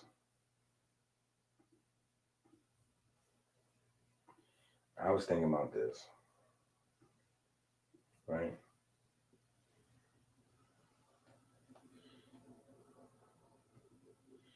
Yeah, I was thinking about this book here. But no, not this book. It's the book before this, right? The Christ Crucifixion book, the crucifixion story, where we talk about skull of Golgotha and blah, blah, blah. Inside that book, it's a lot in that book, right? We talk about dreams and lucid dreaming and the reason why people may not be dreaming. Forget about lucid dreaming. Lucid dreaming is another level. We gotta get you to dreaming first, right? Or at least being conscious enough to remember that you had a dream, right? Because a lot of us are dreaming, but we're not consciously aware of the dreams, right? So we'll dream and forget the dream before we awake. Our mind is not even strong enough to remember our dream, right? That's not a good thing. That is weak brain. They're not going to say it to you like that anywhere else online. They're not going to tell you got a weak brain, because insulting people is not usually a good way to get them to purchase. I don't feel like I'm insulting folks, even though I can understand how people could feel insulted, right? But it's just the truth, right? If you're dreaming every night or every other night and your mind is so weak in particular areas that you can't remember that you had a dream last night, that is a problem, right? You have to build the structures of your brain. That is the thing. The heart facilitates the mind. The brain accesses the mind. So you got to build the heart and the brain to have a strong mind, to have a strong cognition, to be able to lucid dream, to be able to come alive in your dreams, right? That is a totally different part of your brain. That is not the same parts of your brain that you're using in the daytime. You have to use a totally different part of your brain at night while you're sleeping. Your brain doesn't sleep. Just so you need to understand that maybe. Your brain doesn't sleep. Your brain doesn't sleep. Your heart doesn't sleep.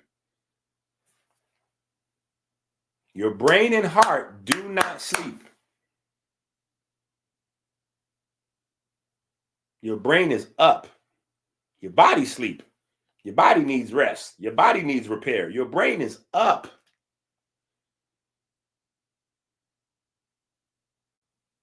And you need to be up. You need to be conscious. You need to be conscious at night. It's a lot of stuff going on in there. People are taking a lot of drugs to do what they could do naturally if they learned how to dream properly. Because that's all you're doing. You think you're having an out-of-body experience. If you leave your body, you're going to be dead. Out-of-body experiences are inner-body experiences. People are like, no, but I was over certain streets and I saw certain things and I was whoop, whoop, whoop. I was like, yeah, but you do know that light, sound, time, space, movement are created in your mind. You don't need to leave your body for your consciousness to travel. Okay. Different conversation. I know. Get back to the broccoli and the kale. Got it. Get back to the broccoli and the kale, Doc. I got it. I got you. Just saying. The Christ Crucifixion book, we got some dream stuff in there so folks can start. We got to build that mind. That's what the heart is about. Right? We got to build that heart up. Right? So we can't even get to certain levels. Anyway, so the kale builds up the glutathione. That's how we got into the dream conversation, right? Glutathione facilitates REM sleep. REM sleep helps you to facilitate lucid dreaming, right? A part of your REM sleep and glutathione levels goes together. So if your glutathione levels through the floor, you can forget about your lucid dreaming thing. Not happening for you, champ. So again,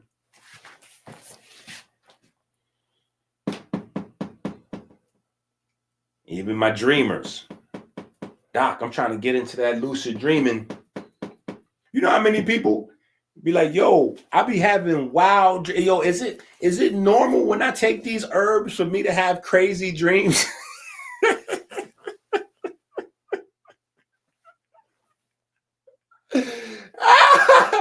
Yeah, I'm like, what you taking?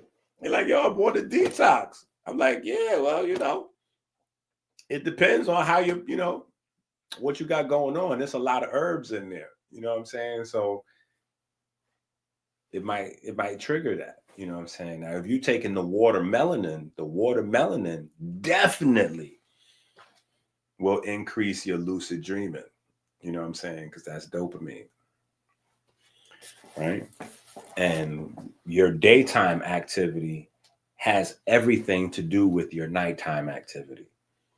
So the way you run your brain and your mind throughout the day, y'all know what book I'm looking for already, right?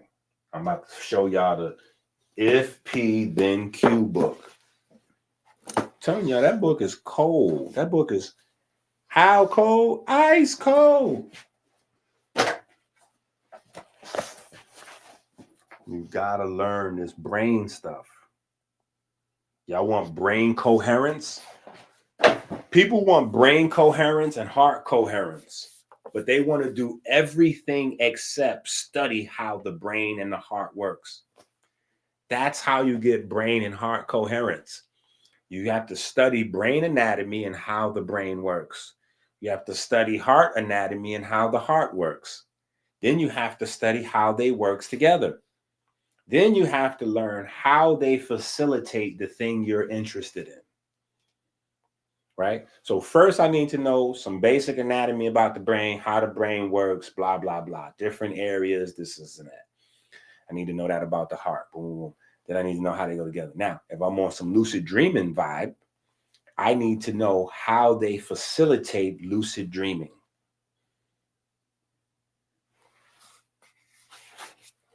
Anyway, all right. But we on page 43. So the kale and the glutathione effects on blood pressure, blood glucose, and lipid profiles, right? This is clinical results. Systolic and diastolic blood pressure was significantly decreased in all patients, regardless of their GSTM1 or GSTT1 polymorphisms after kale juice supplementation. Blood glucose level was decreased only in GSTM1 present genotype. Only in the GSTM1 genotype. So it depends on your body. Everything is not going to affect everybody. But is the kale beneficial for everybody? Sure. Because blood pressure dropped for everybody. But sugar wasn't effective for everybody. Right? Only half the people. Only half the people. Right? Conclusion. These findings suggest that the supplementation of kale juice affected blood pressure, lipid profiles, and blood glucose in subclinical hypertensive patients depending on their GST genetic polymorphisms, and the improvement of lipid profiles was mainly greater in the GST present genotype, and the decrease of blood glucose was greater in the GSTM1 genotype. Right? Clinical studies. So we're not just telling you eat kale, we're providing you with the clinical studies, right? After, right? This is why some people is in love with this book. After, remember, we went through the details of the nutrition for some of the greens, right? So we got kale on page iceberg. Oh, kale is on page 12. Right? Remember I said kale got 325% vitamin K. Right? 325% vitamin K. Remember when we talked about how the heart attack. Okay, never mind. Y'all know it all already. Because y'all either got the book or not. So I know y'all know it all already. Because if y'all got the book, y'all know it all. And if you didn't buy this book already, that's because you don't need this information. You clearly already know it all already. So you straight. Got it. On page 46,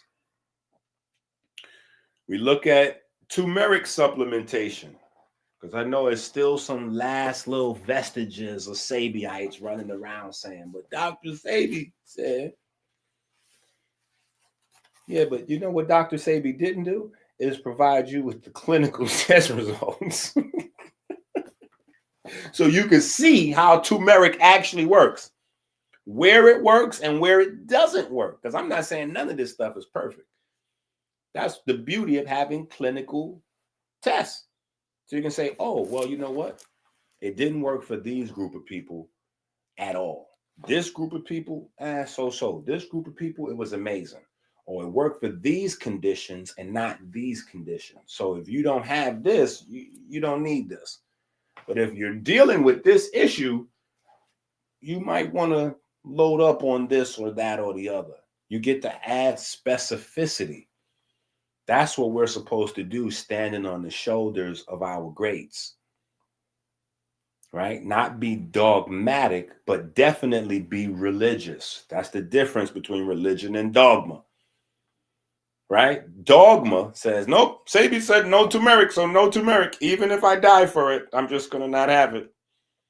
Religious means I'm going to apply the thinking process every day religiously. So I'm going to examine and I'm going to start where he left off, but that may not be where I end up because I'm going to take the research to another level, right? Turmeric supplementation could improve blood pressure and endothelial function. I told y'all all December. Cholesterol challenge. Cholesterol challenge. What do you need? You need this book. You need this book. And besides that, you just need your detox kit from the website. Get busy with the get busy. Right?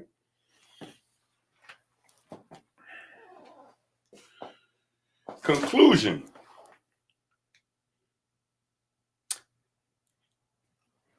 Oh, let me read the numbers. I'm about to jump to the conclusion. Online databases were searched from inception up to October 22nd. We used the Cochrane Quality Assessment Tool to evaluate the risk of bias.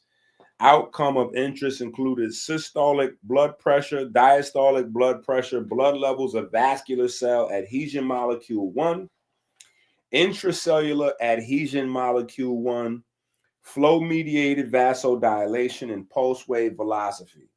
Weighted mean differences were divided and reported. In case of significant between-study heterogeneity, subgroup analysis were carried out. Significant level was considered as p-values greater than 0.05.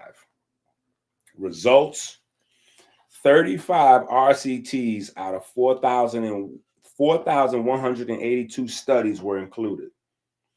Our findings suggest that curcumin and turmeric supplementation significantly improved systolic blood pressure, diastolic blood pressure,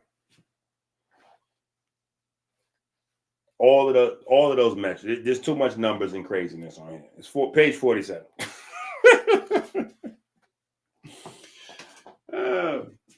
Now, what it did not do is change the adhesion molecules, right? It did not change the adhesion molecules, but all of the blood pressure metrics changed, right? So conclusion is that turmeric works in a supplementary type of way, right? If you're thinking turmeric is a cure-all, then you're confused.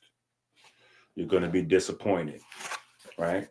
But as a supplement to some other things that you're doing, right? So if we add the nuts to the kale to the turmeric, right? If we take this book with us to the supermarket, right?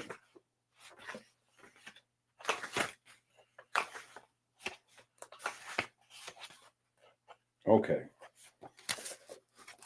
Let me see. Because I think we're going crazy. There's so much in this book, man. Yeah, there's no way I can go through this whole book. But anyway, I hope y'all get the benefit of the book. I hope y'all understand how the book works, right? We talking crazy, talking reckless about different things, but everything we're backing up. So I know it's difficult to read some of the stuff, the scientific journals and stuff like that, but it's well worth your time, right? And I tried to cut down the journal articles where I could, where it just has the main stuff that you need, like how they did the study, what the study was about, and the results. Some of the studies are a little lengthy, but you need it to understand how powerful the food is, right? Now, besides that,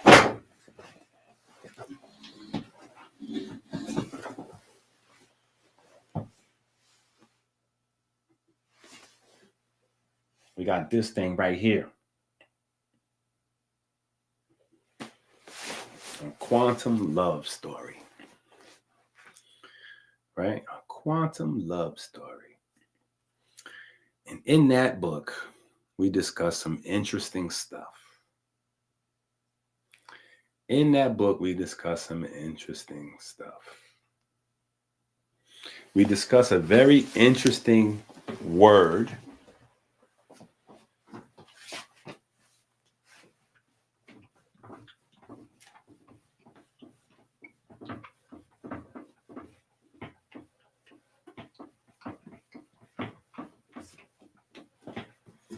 me show y'all this.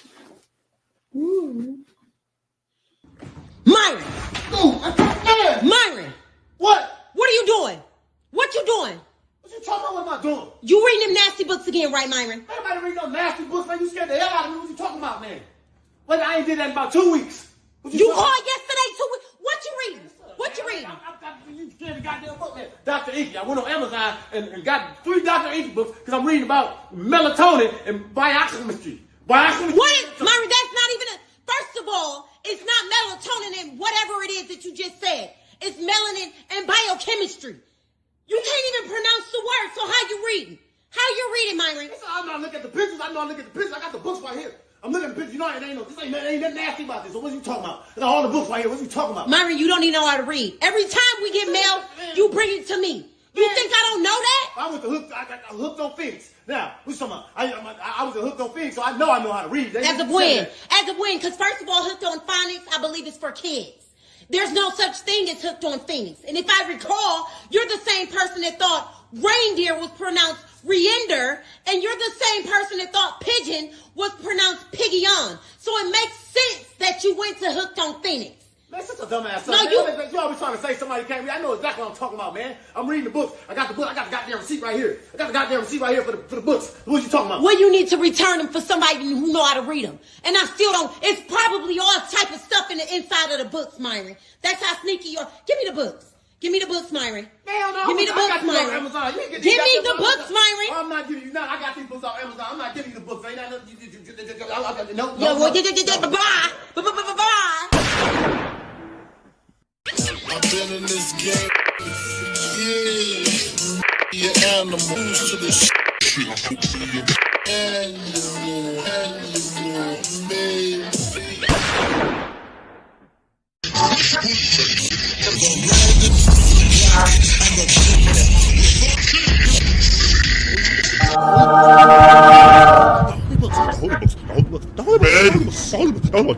The gods have blessed us. We must act now.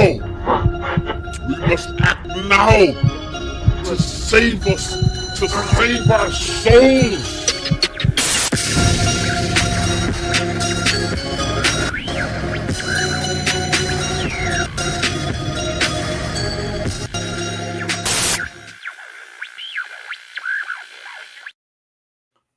Oh man. Bro, I can't do it on this book. Yo, I'm mad disappointed.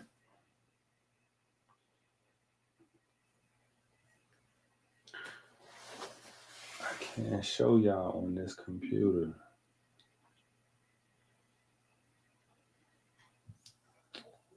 I gotta do some stuff before I can show y'all. All right, well, we could still take a look at it anyway.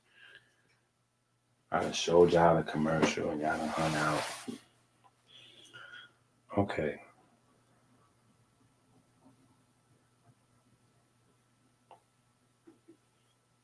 Hold on.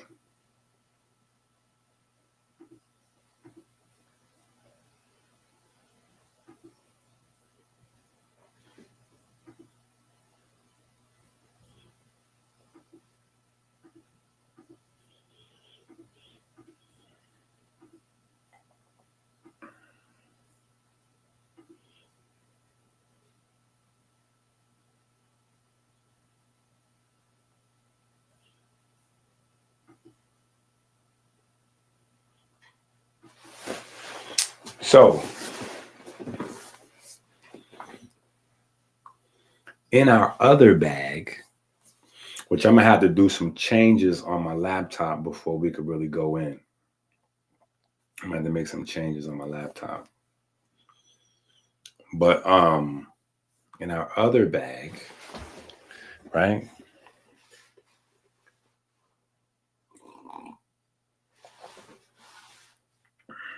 It's crazy, bro. It's crazy because when I tell you, I done been over the Bible so many times, especially Genesis chapter 1, like literally everybody lives there. Genesis chapter 1, like that is the most special part of the Bible. Like that's everything is right there. That's crazy. So you know how we've been having these conversations, right? And we discuss Sarah, right? We discuss Sarah, right? Being the root of the word Israel. We discuss Sarah being obviously the mother of quote unquote Israel, right? Abraham's wife. We discussed a bunch with this, right? You know, we discussed this term.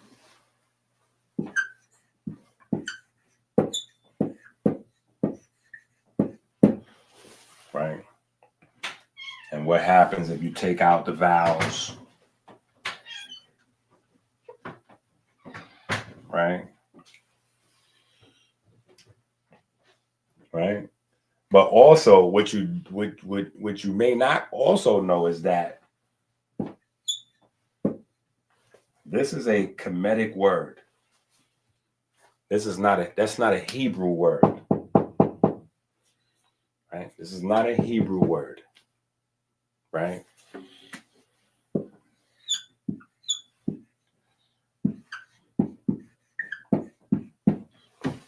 Right?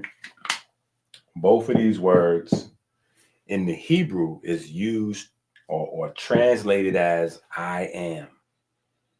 Right? So when God speaks from the first person in the Hebrew, it's one of these two words used. Right? We discussed that. What else we discussed? My favorite of them all, probably. My favorite one is this.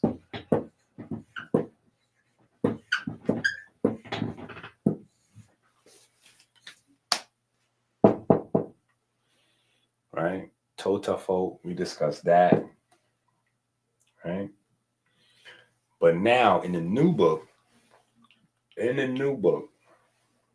we discussed this word. And this one is worse than that one. Right? Because there's one thing, like this is GOAT level. Like I listen. I gotta stay humble, work on myself. I do. But I'm telling you, this GOAT level.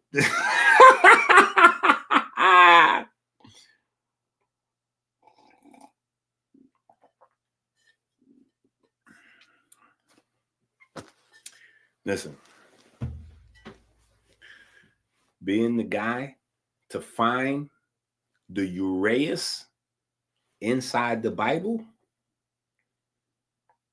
that's GOAT level. That's GOAT level. Finding the ureus inside the Bible.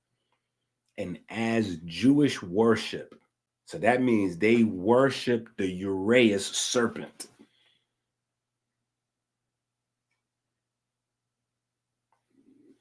GOAT level. That's just GOAT level. It's just no other way. I can't even describe that as nothing else. Right? But this other one, this is up there. I just want to say it's GOAT level because there's a lot of conversation already about this. It's conversation already about this. It's just you may never heard of it. You know what I'm saying? So I won't take the credit. You know what I'm saying? The ureus, that's all me. That's why I say that's GOAT level research. Because that's me. I found that. You know what I'm saying? Period. That's just GOAT level research. But this ranks up there pretty high. This ranks up there pretty high. This up there with the Ankh or I am, Annie. This is up there with them, right? This word is what's called a stone. This is a stone. What do I mean by a stone? It's not translatable. It's not translatable, but it's a breadcrumb. Why? Because the word is already translated, right? So that's the first part. The word is already translated. When you see ET or et, that's a translation. Because it's not ET, it's AT, right? That's how it's spelled, right? Or Aleph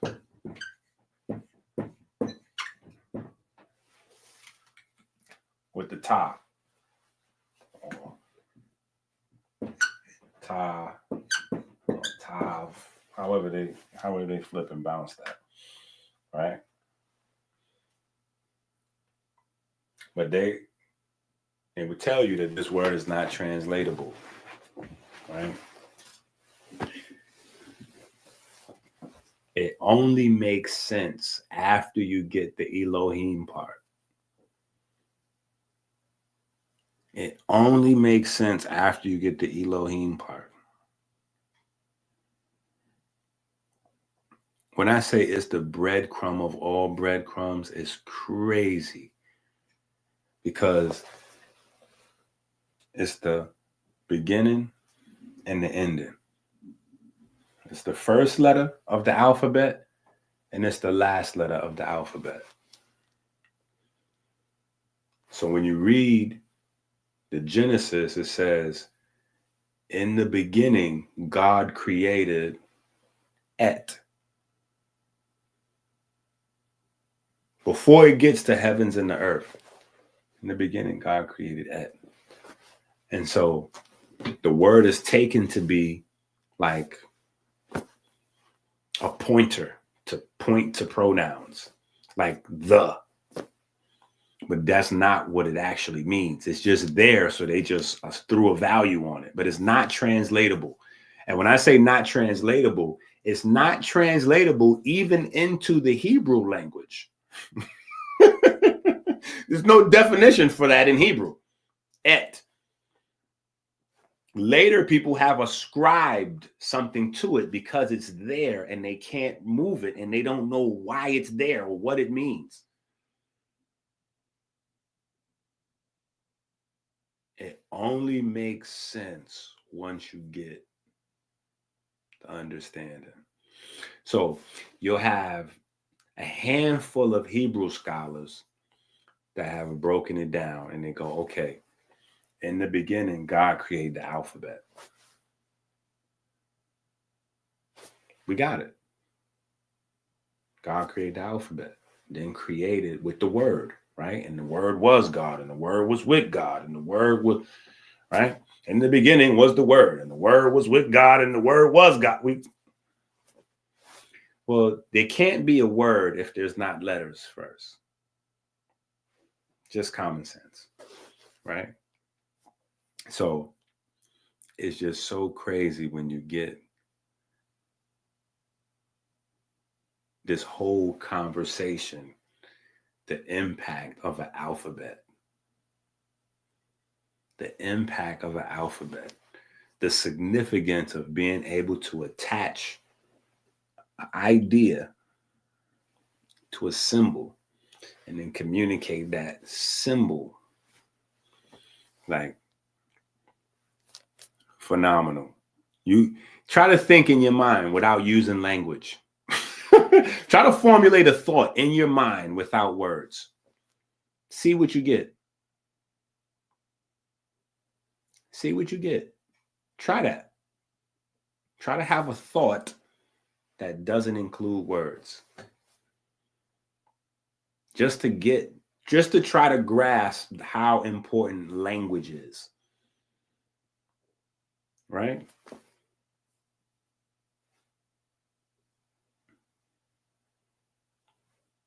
It's impossible. So we have fun with this. And we introduce the hieratic script. So we're going to be creating our own language from the hieratic script. So we're going to be creating our own language from the hieratic script, right? We will be using Kemetic words, right? So we will be learning the words, right? But the reason why greater minds than even minds, smarter people than me, the reason why we don't have our language back yet, the reason why the Medu Neter language is currently still dead, right? And we've had all these people teaching the Medu Neter, right? Is because there's no definitive way to pronounce the words. The vowel techniques are missing, and the spoken nomenclature is missing. And nobody just really had the balls to do their own thing. So we're going to do our own thing. Yeah, we're going to do our own thing. Not with the hieroglyphs, because the hieroglyphs is not for people. I can't believe all these people been spending so much time on hieroglyphs. Not to say there's not a value, because you need the hieroglyphs, right? Because that's where the words are, but hieroglyphs was never for people, right? That was never for people. You had the hieratic script. That's the priest. And that's what created the other languages. The hieratic, which is the reason why hieratic is, you don't see it around, right? It's almost like it almost didn't exist. It's some traces, but when you type in Medu Neter, you're going to get at least 1 million hits for every one hit of hieratic you find, right? You're going to get 1 million hits for every one hit of hieratic, right? You get 1 million hits how to learn Medu Neter books. Ain't no hieratic floating around. You find some Demotic, though. They'll hit you with some Coptic in a second. But the hieratic. So we got it, and we doing our own thing with it. We got it, and we doing our own thing with it. Yeah. So let the hating begin.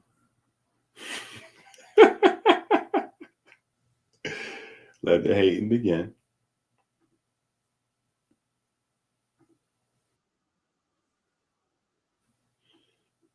The hating will begin, but it will not stop us.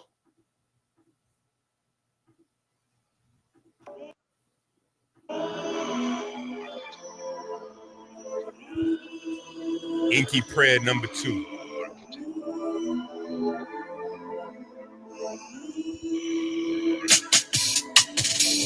We give thanks and praise to the Most High God for the divine spark that set ourselves into perpetual motion.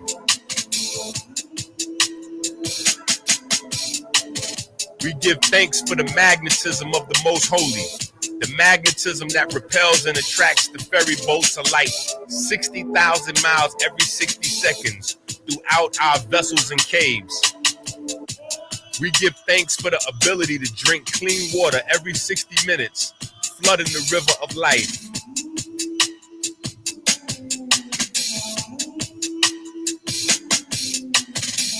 We give thanks that sugar has not covered our ferries and turned them into stone. We give thanks that darkness has not covered the riverbanks with calcium and turned them into stone. We give thanks that anger and fear have not turned our almonds bitter, turning our heart to stone.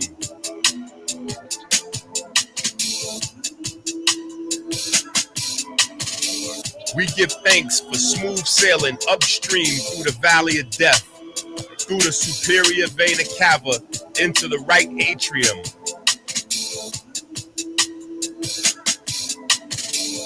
We give thanks for smooth sailing around the heart through the corona crown, joining the vortex in the right atrium. We give thanks for the perfect black solar repeater that induces the primary electromagnetic wave, opening the mouth of the